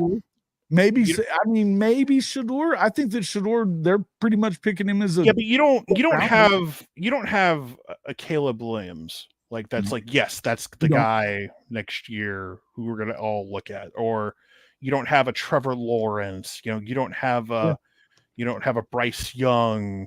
Like, I'm sorry, Jalen Milroe sucks. He's just not good. The guy can't throw, man. I think that he made he's one throw. He made one. Yeah, because they on that play, they absolutely did not cover him. I mean, they didn't go after him. They sent Don't worry. Isaiah Bond is going to replace Xavier Worthy. I'm hearing that garbage today too. Yeah. I mean, don't get me wrong. Isaiah Bond's a very talented player, but it's like, I know he is, but so they're going to replace their entire skill group. They're going to replace everybody. Apparently, no problem. All right, here's my thing about Carson Beck at one though. Man. I mean, I don't know. He's okay. He's like Carson Beck. Like it's hard. Like most Georgia quarterbacks are good because there's so much talent around them. Sure. And it's like, I'm not saying Carson Beck sucks. As far as their skill guys are concerned, they've got a lot of guys that are going to be playing for the first time. You know, they lost Ladd and Brock to the league as well. You know, honestly, looking at this, I put Noah a lot higher. I would put him at 2 or 3. Fafita? Yeah, I would put him at 2 or 3. Honestly. Yeah, I think I would take Quinn and drop him off of this list. If Cam Rising is healthy, I would have him top 5. If he's healthy, if he has to be healthy though, because that's the key. I think maybe but Quinn's for sure not number 2 in the country, and I don't. And well, we can't say that because they're a tier 1 program. They finally won 10 games. They finally did it, guys. I know. God. Like people wonder why OU fans over the years 3 or 4 first rounders. Ward at 5. I don't know about Ward at 5. We'll see about him. He didn't do anything at the end of last year. Of course, he was at freaking Washington State. But Milroe, I don't love. Dylan Gabriel. Look, I'm a Dylan Gabriel guy. We all know that. But as far as if they have to throw the ball deep, we know what's going to happen there. I think he's. But you could move him up. For sure. I mean, he beat Quinn Ewers. I mean, yeah, he does not have an accurate. It's just his timing is just. I love Dylan. I'll always love Dylan for what I saw last year. Me too. I'm a fan of Dylan Gabriel. But his timing for deep throws is not great. Like how many times like people put up the highlight of like the catch that Farouk made in the Texas game. It was like, yeah, he had to wait for it to come to him and he kind of fell down to catch it. God, just Miami should just drop football. They keep trying and failing. I don't know why. Just drop football, Miami. They don't have an excuse anymore either, though. That's another one of those teams that now, between them and Ohio State, they've kind of pushed all in and gotten a lot of talent, and they went and got Cam Ward, and they think he's supposed to be all that. If you don't go, and the ACC is not that damn good, if they don't win something this year, I mean, I know it hadn't been that long, but Mario, he's going to, at worst, he'll be on the hot seat. If you don't win 10 games, 9-10 games with the team that you have now, when are you going to? They desperately they claim they don't have room on campus. They desperately need like a 40,000 seat on campus stadium. They desperately need. Nobody watches them at the freaking Orange Bowl. Well, that's because they're on the other side of Miami. Like I live in Florida. You know how much of a bitch it is to get from like Miami Gardens to like campus. Right. Like it is. It's not like you're Norman. Hey, let's just roll out of bed out of the dorms and go to a game. We got student season tickets. No, you got to plan your day around going to a Miami football game. You got to get on a bus. That whole deal with their benefactor, didn't he just lose all his money or whatever? Well, yeah, because he was a fraud. But a lot of things at Miami are frauds, including like including a season they had. Like it's like I don't know. You listen, the 80s were fun, but it's over. The 80s are gone. Like you know, they've got a lot of recruits there. There's no reason why they shouldn't be winning, and they've got Mario Cristobal, who's been recruiting well. He just hadn't won anything. I live in a world where 2 out of the 3 powers in the state of Florida kind of suck, and it's weird. Like Florida, I live in a world where the Florida Gators are bad, and that's just I can't. I grew up with Spurrier just running the SEC, and yeah, no doubt. And then Urban Meyer took over. And he's detracting. Here's another one, DJU. Why isn't he up here on this list? You know. Well, he had the curse. He suffered the curse of the Dr. Pepper Fansville like Caleb Williams did. So he has to bounce back. He's going to be. I mean, he's at Florida State, so I mean, no, that's what I'm saying. He's in a good position to do well. He played well last year at Oregon State. Oregon State really was. I mean, the ironic thing about the Pac-12 last year is they was like the deepest conference. They had like the best group of teams and of offenses for sure. But offenses. Yeah, so it was just like. I like DJU, man, and you know he's, of course, they're friends of the show. You know, we've had Big Dave on a couple of times. We love them. So, is Jackson like it? Yeah, Jackson should be on this list. I don't know. No. Let me rephrase. He should not be on the list right now. But I'm saying he can get on it if they figure out the O line, which I think they'll like. At the end of the day, I think OU will have a solid starting five. Not great. I'm not talking like 2008 grade or 2017-18 grade. I'm just talking about a solid line. That's all I'm asking for. Right. Jackson Arnold could end up being the best quarterback in the SEC. It's very possible. I think he could. I think Carson Beck is set up for success. I think that they've got a tough schedule too. But I think that he's set up for success, and I like the way he throws the ball. I mean, Carson's good. Oh yeah, man. Like Georgia's like their machine. Jackson Dart could be good, but they have a lot of guys that they have to try to work in too. You know, so I don't know. I like Fafita and McMillan. I don't have a problem. I don't have a problem with Noah Fafita being on this list. I don't have a problem with Shador being on the list. Brady Cook. There's just so many. There's just so many teams in the SEC that I think it's hilarious that everybody thinks Mizzou is so good. I think it's fucking hilarious. What kills me at the SEC when you talk about a lot of teams, everyone talks about how bad some of the defenses are of these teams, and it's so weird to say that because LSU is bad, Missouri's bad. Well, I mean that's not too shocking. Missouri's bad. Like who are the teams that have a defense? Georgia. Who else has a defense? Yeah, that's what I was going to say. Bama's got talent. Bama's got talent, but they got all new coaches too. So, I mean, hey, how many times have you seen new coaches come in but use like previous talent and still win for at least a year or two, and then the reality sets in? Saw it with Riley. We saw it with Riley. I'm going to say this much. Yes, we did. But I'll say this much too. Hey, Kalen DeBoer has won with less talent. Yeah, he's lost 13 games out of. Can't say that was Sark. but he, and I'm gonna say it again. He hadn't done it in the SEC. That's true, but think about this, Coach. The SEC. I mean, you know, you've got the reputation of being so great, and I think that there's some good teams, but there's a lot of question marks on a lot of these teams. If you really believe that Missouri's that good, and you really believe that LSU is just going to bounce back all of a sudden, and you really believe that Lane Kiffin's going to find a way, I mean, then okay. And then, Coach, do you believe Texas is going to be all that? Are they going to win the national championship next year? No. Okay.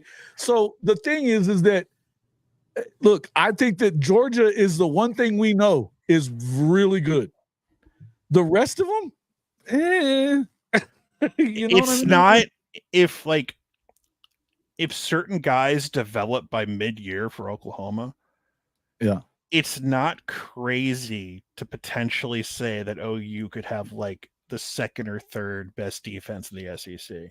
It's not insane to say that. I don't think it's insane to say it might be one of yes, absolutely. Georgia's going to be really. Georgia's loaded, so because they've stacked. They've stacked. I'm not going to say number one, but man, if David Stone by like Texas becomes a dude, look at now, like a lot of these young pups that we're getting excited about, they got to have a really good offseason. They got to add strength. Sure, but you've got the sophomores that didn't really play a whole lot this year. Those are the ones that I think make a big move this year. Like R. Mason Thomas is a guy I'm hoping really steps up, and if Danny Champ Sanders, just a gift we got with Billy Bowman and Stutzman coming back.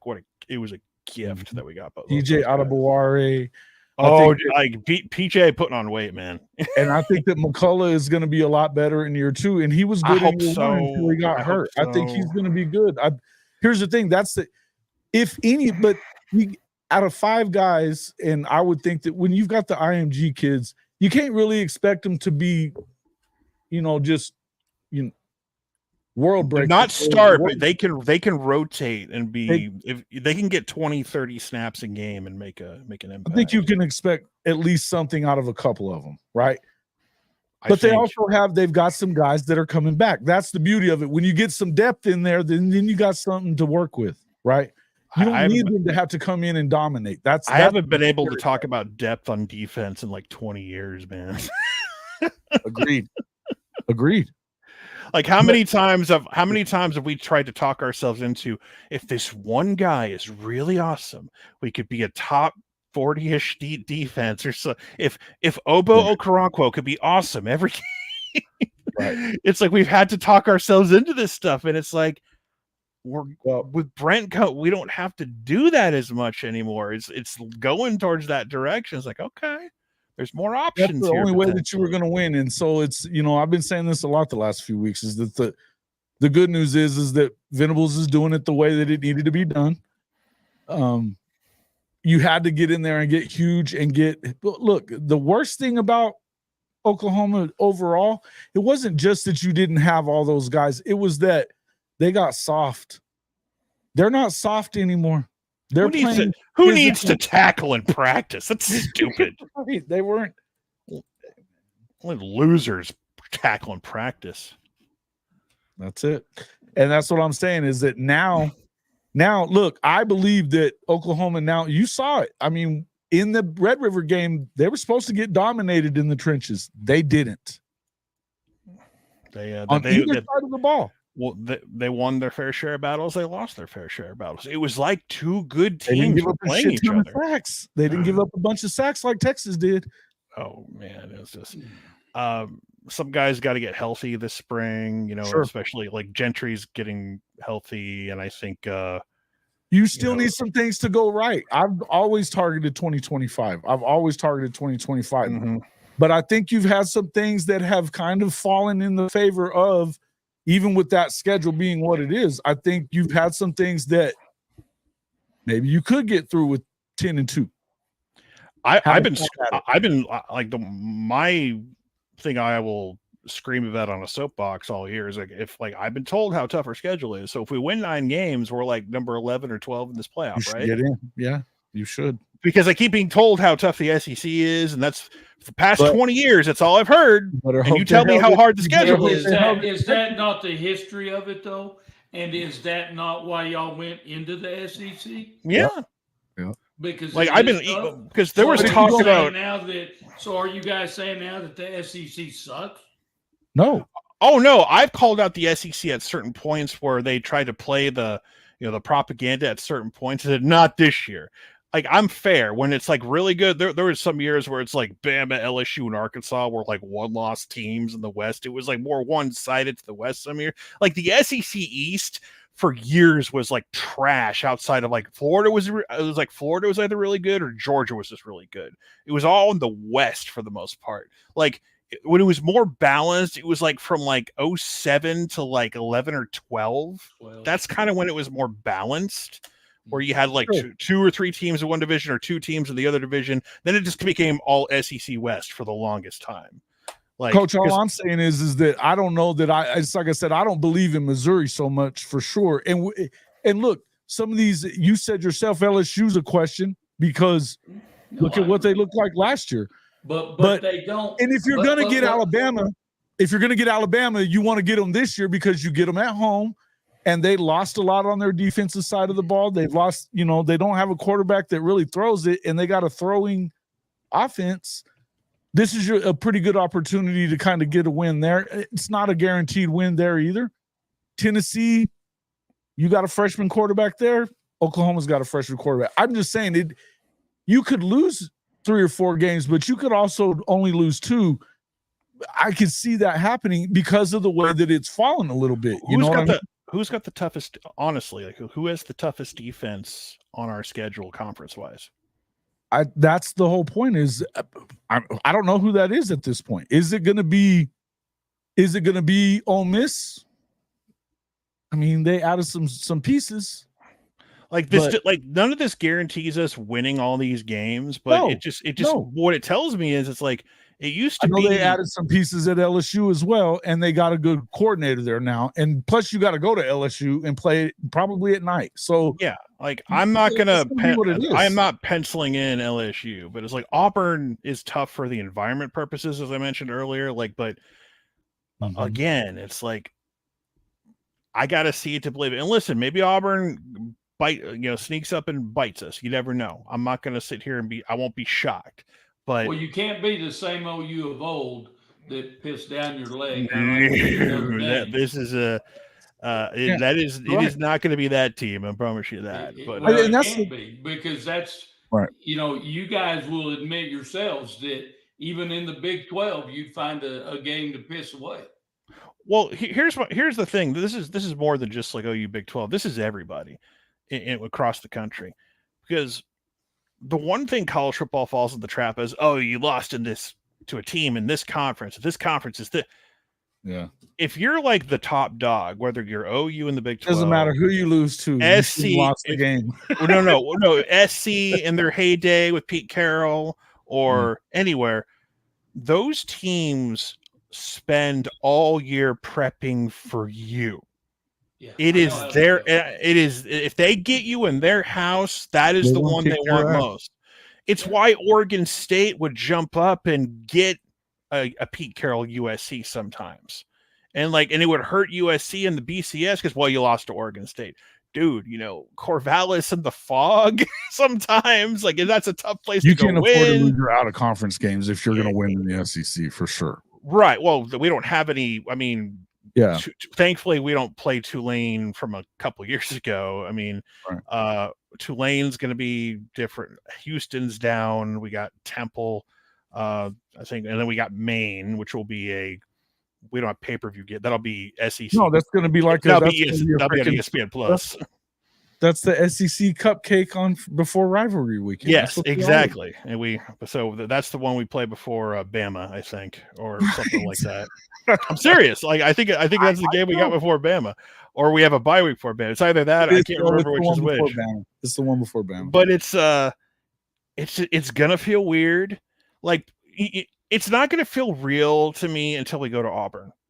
And no disrespect to Tennessee, but we kind of have recent memory of playing Tennessee and Norman, so it'll still feel kind of familiar. It's not going to feel real until we go to. It'll feel real when we go to Auburn. I think Tennessee's a good team, and I think they're good. They're going to be better with Nico than they were with that freaking guy that couldn't hit the broadside of a. Joe Milton, former Michigan quarterback, who they were happy to see leave. But it'll feel real once we go to Jordan-Hare and. On the road in the SEC. And I think that's where when you go back, it's not that you have a hard game one week. It's then you turn around and you got another one the next week too.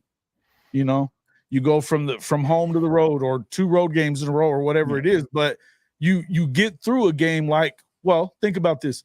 If you're going to win the game with Alabama, and again, I'll say, I'm not saying that that's a guaranteed win. I'm saying it's your best chance if it's a better opportunity than if Nick was still there, right? Because they didn't lose all those guys if he's still there. So I'm gonna miss Grumpy. We had a chance to have Grumpy Nick Saban on the sideline. Man, but he'll probably be there for game day. Now that I think about it, I'm sure he will. But even if you win that game, then you got to turn around the next week and go to the fucking. You just hit a 3 to take the lead on Cincinnati. So sorry, I just went. That's good. You still got to do that though. You still have to freaking. Yeah, I just saw that too. Yeah, and they were playing trash earlier. They were playing like trash. Well, J.V. McCollum was hurt. He didn't play tonight, so that's why. Mm-hmm. So if OU can win this game, they're probably going to the tournament. To answer your question though, Coach, no, I'm just saying that. Yeah, there's going to be some tough games in there, but I also think that there's some things that have kind of fallen in favor of you can have a big time season if you come together right. If it's going to take that offensive line being good, and it's going to take Jackson's going to have to play well. I think I think the interior of that line has the guard center guard. I think has a chance to be really good. I know people say you have to replace your entire O line. That's true, but I think guard, center, guards, like tackle's gonna be tell the story. We're like Sexton's probably gonna play right, and the transfer from Michigan State more likely is gonna play left. They are definitely gonna have to hit the portal after spring. There's just no getting around it. They just need depth. They have to go get bodies regardless, and they got to go replace They got to replace Jacob Lacey too because he had to retire from blood clots. That's the hardest part about the new college football is the portal is screwing with offensive lines across the country, though. That's not just happening there. Yeah, I love the portal. I don't know, like obviously it hurt us a little bit recently, so I'm not going to pretend it didn't. But I love the portal for teams like because we're OU, so it's like if you there's a kid up in Miami of Ohio who's a really good defensive end. He's gonna all right. We'll go get him. Like it sounds like that's ruins. Maction and great players coming. It's like, yeah, but those players want to come play at big programs too because they get more exposure and they'll get NIL deals and they'll probably get drafted. Sean, you said the biggest thing that I think is going to be important. I know you're saying the O-line is, it's got to come together, but the depth is the biggest thing you said to me that stood out is the depth because I think that is key in the SEC and across the country, but I think in the SEC you've got to have that depth. No, I don't doubt, and that's just like what Lemon's saying here. It's going to take us avoiding the injury bug. Sure, it is, and look, you saw that's what happened with the defense at the end of last season. Now you've added some more depth there, but your hope is that you can get this line to gel together, and that you stay relatively healthy and you have enough depth in the room to continue to do well. I think they've got some players that are going to be fine, but I do think that, I think that is the question everywhere though, is the offensive line. How do you hold it together? Because it doesn't happen everywhere. I'm hearing good things on Heath Zeta. Right. Sexton, I know he's a little dinged up, but it's like, I'm not worried about. He's okay. Joshua Bates is, he's looking good too. I know, So it's just guys they got to push iron. They got to do well in spring. And I think like we're going to have tomorrow is like going to be like kind of like the interview day before ball starts. Like we're going to hear from Brent. We're actually they get to talk to all the early enrollees. So you'll get to hear from David Stone and all those guys. So tomorrow is going to be fun for a lot of OU content out there. But it's, yes, like it feels like every year I say this is the most important spring ball or off season. It's like you can say about every year it feels like, but every year it just keeps getting more important. But I'm just EPL won't be there until the fall. Who won't be there to the fall? EPL because he's at that. And then we got and same thing for like Taylor Tatum. I wish Taylor Tatum was here, but I think we'll be all right. So. Well, and he's a baseball guy, so he's not gonna be there for most of the springs anyway. I don't think. Yeah, well, he's a summer enrollee, so he won't get here till like July. So no, but moving forward, even how much? Right. He'll have his moment. Like they figured it out. They know how to do it with Kyler. Like they did it with Kyler. They'll figure it out. So right. Like that's how they sold him on coming to OU. It was like because it was the baseball coach. He said, "Hey man, like this is what we did with Kyler Murray. We can do the same thing with you. This is how it works, so you're not overloaded." And that sold him, man. So it's like, well, and that room is deep. I think that the only question that I have there is DeMarco going to get his rotation down this year? Because I wasn't happy with what it was not good last year. Missed the free throw. Good. I think with God, I know we had like if it took forever to get the running game, but Sawchuk finally came around, and I think Sawchuk's your guy. Yes. And it's just you hope Javonte Barnes is healthy now. You want him to get involved. But yeah, for the most part, I feel good about the running back room overall. I think there's nothing but talent in there. All of them are talented. Yeah, so the talent is there, especially the there's not even any of those guys that like Tawi is as good as Tawi was last year. He shouldn't have been that guy. But Javante's a good running back. I still like Javante. I think if he's anything like he was in his first year, Khalib Hicks could be very good. Caleb Hicks, then I mean, he could be very good. And then he you have Xavier, the in-state kid, Robinson. Yeah, I mean, he can be a short. He's 250 already. He's already 250 freaking pounds. He's your short yardage guy. So hey, let him be. I mean, look, that guy's a baller. I saw that one video. He literally took that poor defensive end and like one hand bitch slapped him to the ground. Like if he could be a Mikey Henderson, but like not get arrested, that'd be great. You know what I mean? I know that's cold. I'm sorry, that was me. Hey, but it's the truth. You got to have a few of those kind of guys on your team to win championships. So. Yeah. As long as you do that on the field and off the field, don't go beat up your weed guy. It's a bad move. Yeah, God, that was a weird April, wasn't it? It was. Look, yeah, there's got to be. You beat up your weed guy. Why?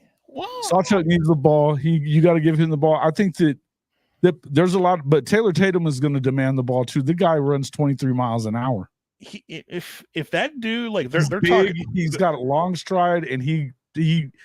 Hey, Charlie, you're always talking about eating up those little white lines. He does that. Overtime, okay. So I think that it's going to be X-Rob is going to be good too. But yeah, I think that you need Sawchuck to be the guy this year. And look, the offensive line is going to have to be what it is. The receiving room is, man, the problem they're going to have there is there's not enough footballs. Well, I'm happy we got like Davon Mitchell, and then we got the kid from Baylor who transferred in, who Nate Roberts' older brother from Baylor. Nate Roberts, what you doing? Commit to OU, please. Don't go to Ohio State. You know what you want to do. But no, Davon Mitchell, he's like a super early enrollee. So I'm really glad he's here because God bless Stogner, man. But he was just, that dude's not playing ball ever again. He was just, whenever that dude caught a ball last year and actually made a play, I'm just like, oh, bless that poor child. He's out there. He was just never the same. When he had that injury against Kansas, where he had like the infection in his leg and everything, is like he was just never the same after that. And then he went to Carolina for a year, came back, but oh man, just Davon, if we can have a threat at tight end, I know he's a true freshman, but if that dude could have a good offseason, he can be a threat. Like if you could get 250, he should be able to play. And by the way, like everyone in the country, shame on you for not putting Nick Anderson on any of your wide receiver lists. Like, and I'm not talking about one play versus Texas. It was a great 3-yard touchdown. It was one of the best 3-yard touchdowns I've ever seen in my life. But seriously, that dude like average, like he had the best yard for average for catch. Yeah. It's like the dude is like Nick 800 Anderson, yards on 38 catches. The dude might be a first rounder, man. And people are not talking about him. Are we calling Mr. Anderson? Yes, I'll bring out the Matrix memes, no problem. But it's like I think Nick is like I love his older brother Rodney. He might end up being more beloved than his brother. Rodney was a stud, bro. His dad's a freaking. Have you seen pictures of him around his dad? He's a monster. Rodney would have been the Rose Bowl MVP if it weren't for a damn squib kick. But I grew up with his mother. Did you, Coach? Mm-hmm. Nice. Very cool. Yeah, we were talking about him. I remember that now that you said that. Look, I think that's the whole deal. I believe that bottom line, offensively, there's plenty of talent there to get it done. You get do what you got to do. And the good news with that offensive line is that you have the best offensive line coach. So you should be able to do what you can. Now, the depth, like you said, Coach, it's important. And you're going to have to gel together quickly. But which you're not. It just never happens that way. So you never gel until like mid-season. That's just the truth, unfortunately. But if they can hold together enough to. Go ahead, Coach. No, I was just going to ask another question, and I would just because I think another thing in the SEC too is how big are your offensive linemen? They're all 300 height, pounds. weight, all 300 pounders.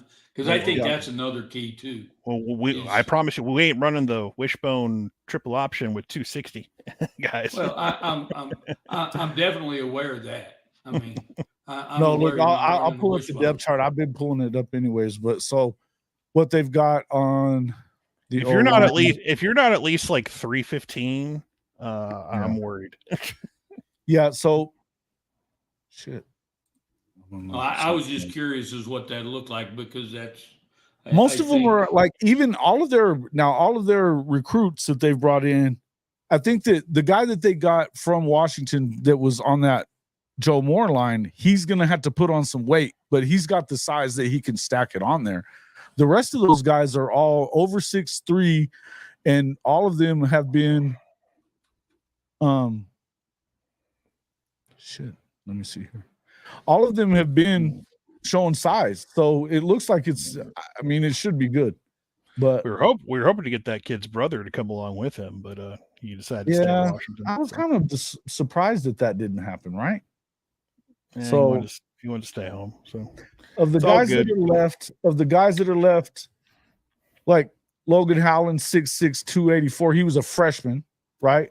But he was always Logan Howland was always going to be a project, but I think give him another year. I think he'll be a really good piece. That was the end of the year though, but he's a 6'6". He's approaching 300. But then you got Ozeta 6'5", 313, Joshua Bates 6'3", 315, Caleb Schaefer 6'5", 344, Gunnar Allen 6 foot. He's not the guy yet, but he's a project too. Jake Taylor 6'6", 309. Jake Taylor is the guy to keep 327. I mean, these are guys that are they've got some youth to them, but they're not as. I mean, there is some depth there, right? And on top of what you're bringing in as well, right? Well, and I'm not even talking about the guys that they got in the portal. And you're going to probably hit the portal. The kid from North Texas they got is supposed to be really good. Oh yeah, he was Seth Luttrell's like stud that all of a sudden he became. Wasn't he an All-American guy? Yeah, he was a freshman All-American. Like freshman All-American. Yeah. I'm gonna butcher his name. I can't pronounce his name, but you know it when you see it. It's like he is definitely. That's why I really believe the interior is gonna be really good because you whether you have, I'm blanking on names. The kid we got from Appalachian State, who was he's a center. They tried to play him at Everett. The kid Everett. They tried to play him at guard. The dude can't play guard. He's just not big enough. He's meant to be a center. So you put the kid from North Texas in there, maybe Jake Taylor. Maybe like honestly, man, it's like you might put an Eddie Perry. Like if there's one spot you could play a true freshman on an O-line, it's guard. That is the one spot you can play like center. You don't want to put a freshman if you can't tackle. You definitely want to do it. From Caden Green, they moved him in there. They're going to play him at tackle according to Drink, but he would have played tackle here too if his dad wasn't a conniving, you know what. So it's like the dude from Mississippi, 6'7", 305. Yep. Yeah. Mm-hmm. Yeah. Again. These are guys that you got to have those big dudes too. That's who you have to go get. I mean, and that's the beauty of it. They're just at it. I mean, they've got crystal balls on. They just got a new crystal ball today on a 5-star offensive tackle, Haywood, out of Denton Ryan. Yeah, and that's. It looks like that they have a pretty good. They have a pretty good shot at what's his name too. Fauci. Yeah, Fasusi. Yeah. There's a Texas prediction for him, but there's a Texas prediction that came in today, but everything I hear is like that's not based on any info other than the dude just guessing because he's like, I think he ends up at Texas. Do you have anything to back this up? No.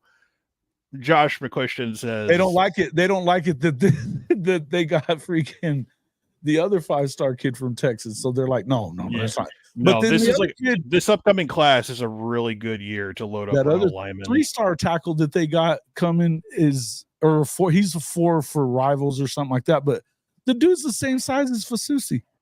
Yeah, I mean size isn't everything, but it's like because I watched this film, he looks good.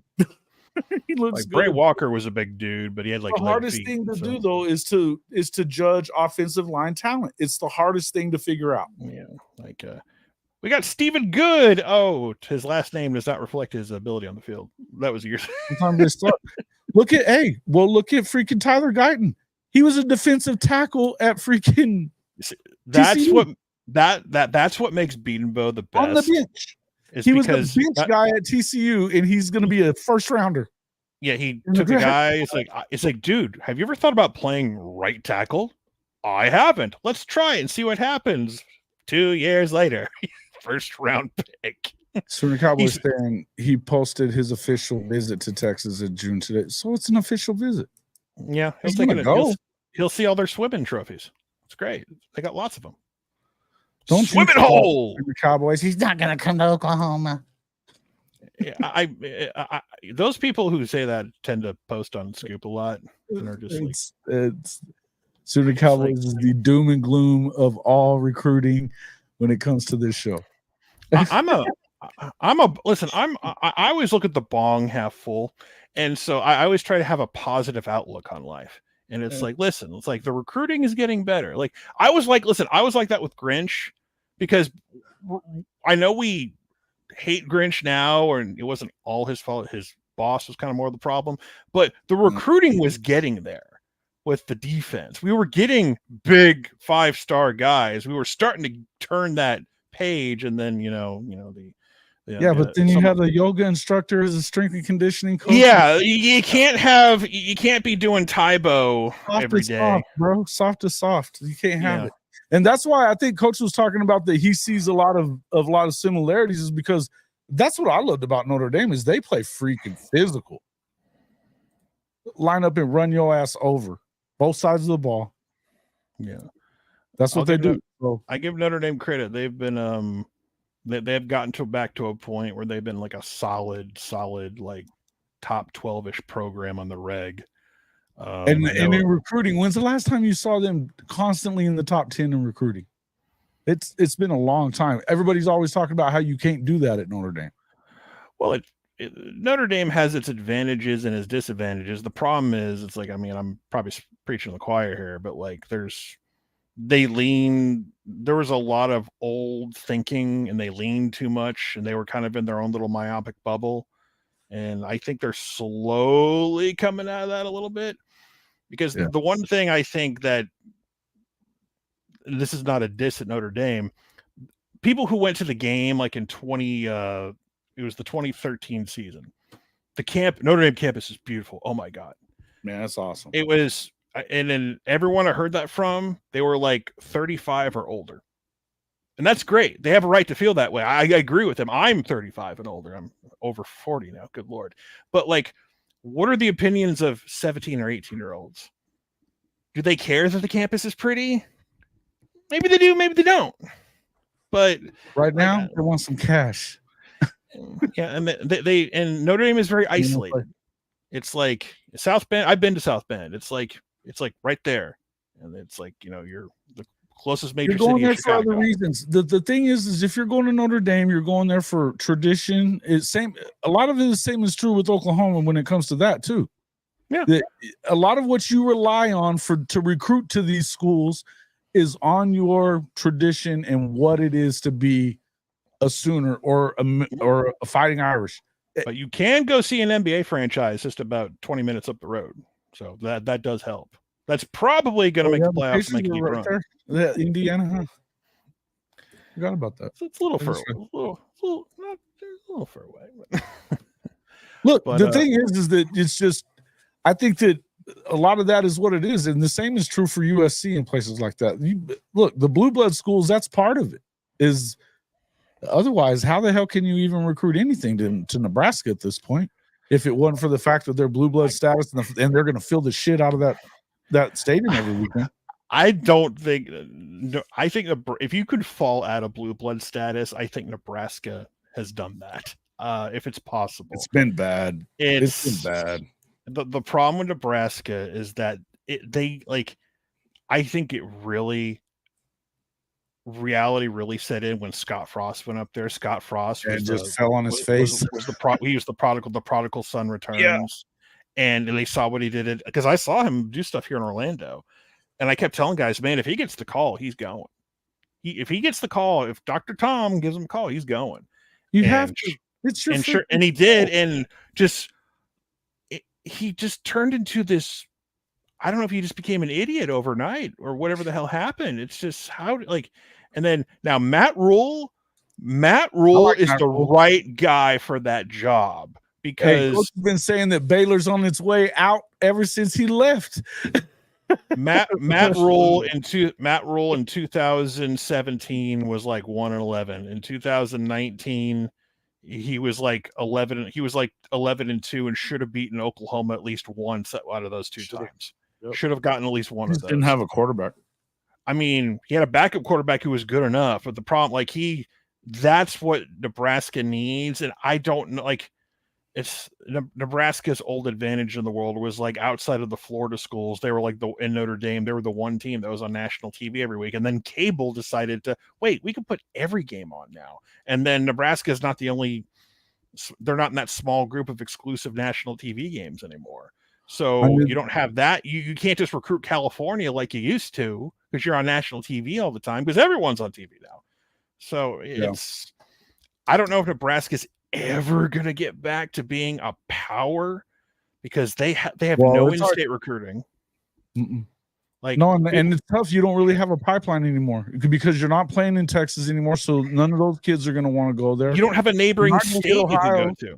What are you going to? Yeah, no, it's tough. I think it's tough for them, but and being in the Big Ten where the recruiting ties, they're pretty much full there. So I think it's a hard place to do. But I do like Matt Rule as a coach, though. Oh yeah, dude's legit. And I think for Nebraska this year, I think if they have a decent, they could go 7-0 if things go right. Now they're going to get their heads kicked in by Ohio State the very next week, but if they start 7-0, and the back half of their schedule is a lot tougher, but if they could get to 8, maybe 9 wins if they stay healthy, because they're not going to beat Ohio State. But their quarterback situation isn't great. Well, they got a true freshman that allegedly Kirk Herbstreit maybe did something, maybe he didn't. I don't think Kirk did anything wrong. But it's if you want to play the true freshman, put his feet to the fire. See what happens. If he's the guy, you play. Would you do that, Coach? Would you start a freshman right away at a place like Nebraska? If he's the top 2 or 3 guy like that?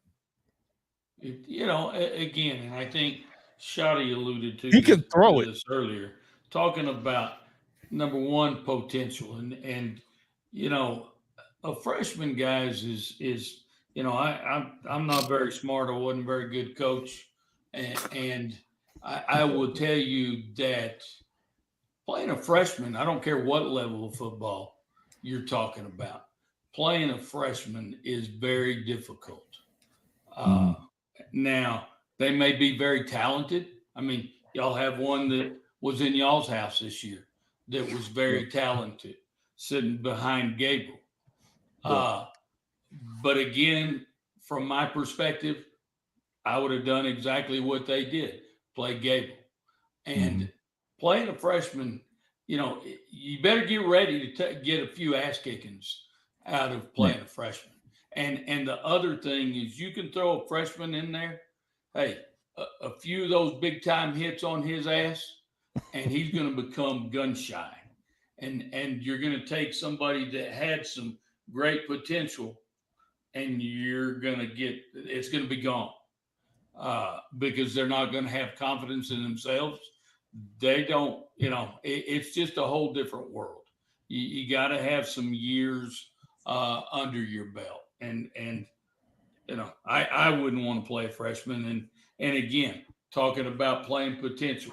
Well, you know what? I'd rather play somebody that I've been in the fire with before and may not have exactly the potential that freshman kid has, but you can bring him along slowly. You don't have to start him. You don't have to play him. Put him in situationally, do some stuff like that. But yeah, you just bring him along slowly to adapt to the game. Because, guys, we all know this. The game from high school to college football is a massive, massive difference. Ooh, and it comes down to strength, strength being the biggest one. But even the playbook. You hand a college playbook to a kid that just got through playing and reading a high school playbook, guys, it's a whole different world. Unless you're like So, Derrick Henry or plus the somebody. speed. there's very few. Yeah, there's very few. Absolutely. And even Well, and like, but even with Caleb Henry, Williams, they he probably didn't come in they until had to tell him what to run on the damn play every time in the huddle, probably, until he got acclimated. But there's very few that can do that. True. Caleb Williams, he didn't have to start right away. He started, he didn't even start until after the Texas game when he had done what he had done. But yeah, and he's a different kind of animal when it comes to talent wise. I don't hate him as much as people might think I do. I don't hate him. I don't. I hate when you come back and beat Texas, you will forever have a good place with me. We're good. I just hate his head coach. That's all. Biggest down. Yeah. Biggest comeback in Red River history. Me and Caleb are good.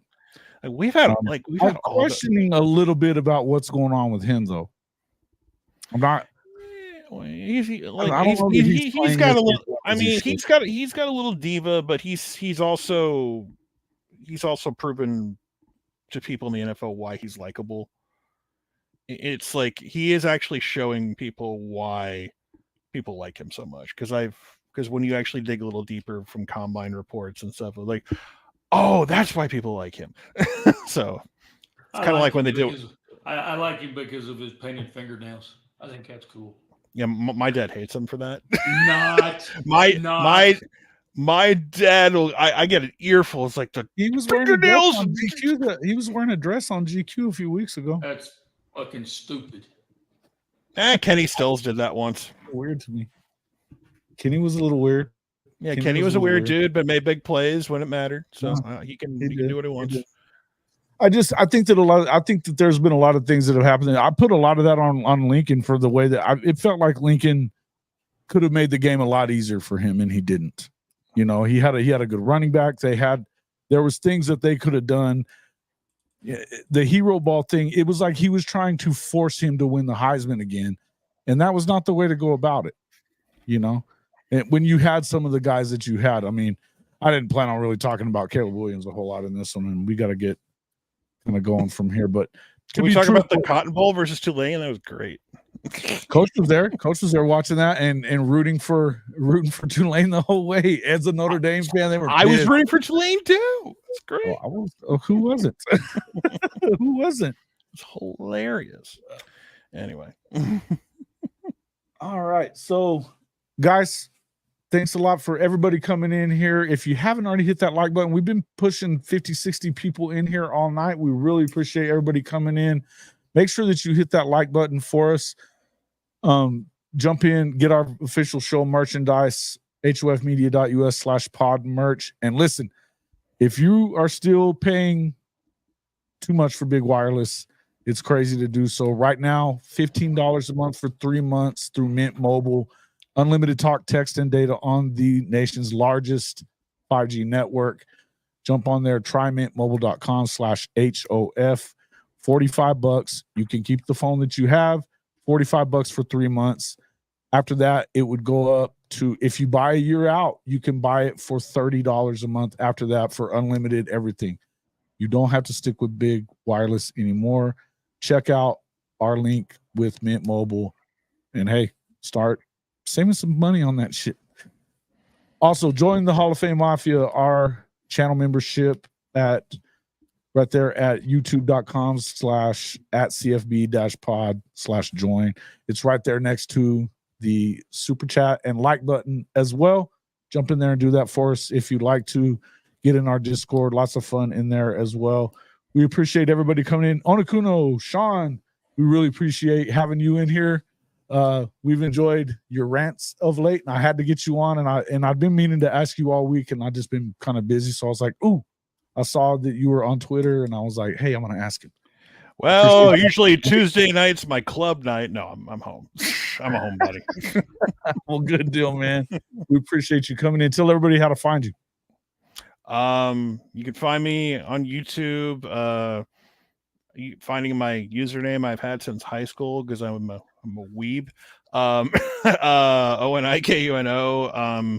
It's very easy to find me. And if you follow me on Twitter, if you dare, because I might say something to offend you, because I did that once, and anyway, We do that. or twice. Like, I gotta it stay off happens. Twitter. Yeah, I gotta stay Twitter. off Twitter. I just want to post silly memes and have fun on Twitter and just make jokes, but some people are weird. A lot of weird people on Twitter. But yeah, follow me there, like, subscribe, comment, and when you save all that money from wireless, come give me some of that money too, because these are the worst months for college football YouTubers. Like, we are starving college football YouTubers. February, March are the worst months. Please send me money in March, or I will die. I will starve to death. Hey, we are actually bringing on. We've got another new partnership that we're coming up with right now. I'll be having all the information out there for everybody. For any of you guys that are golfers, any of you guys that are golfers and like golf clothes and stuff like that, they've got some unbelievable stuff, and it's great prices as well. So we'll throw that up there here in the next couple of days for you guys. I just got approved for it, I think, this evening, so I hadn't really had time to mess with any of that. But I'm hoping as Onikuno said, this is the toughest time. So make sure you share the stream with your friends. Sharing is caring, as we say. And look, it's the best time to do it right now. Just hit the like button. It's a free way to help us out. That always helps. So, Coach, any last words for everybody before we head out? Yeah, hell, just keep looking for stuff to fill the gap right now, and enjoy enjoy preparing for the season with your teams and recruiting.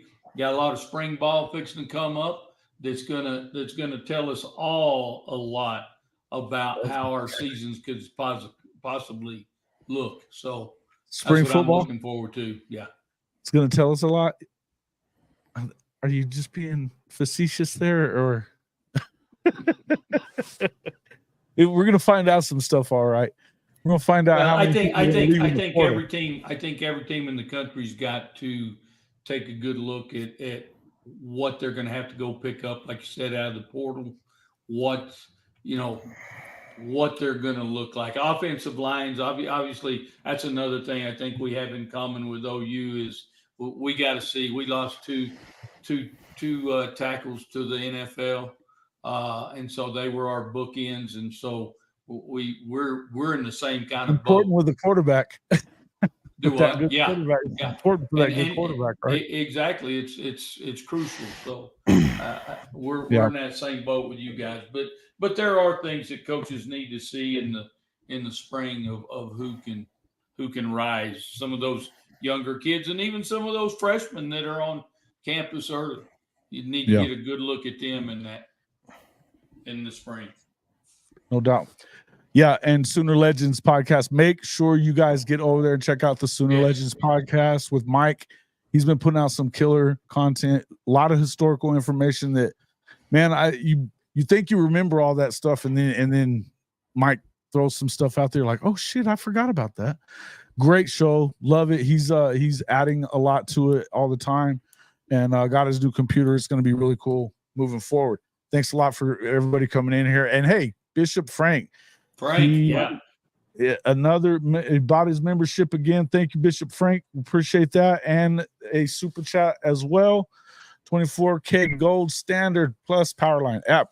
Hey, Oklahoma, we're hoping for good stuff coming. Moving forward. Hey, lots of stuff coming on this channel, on our channel, the Sooner Magic podcast channel as well. We're going to start moving a lot of that Oklahoma stuff over there so we can keep more of the national stuff on this channel.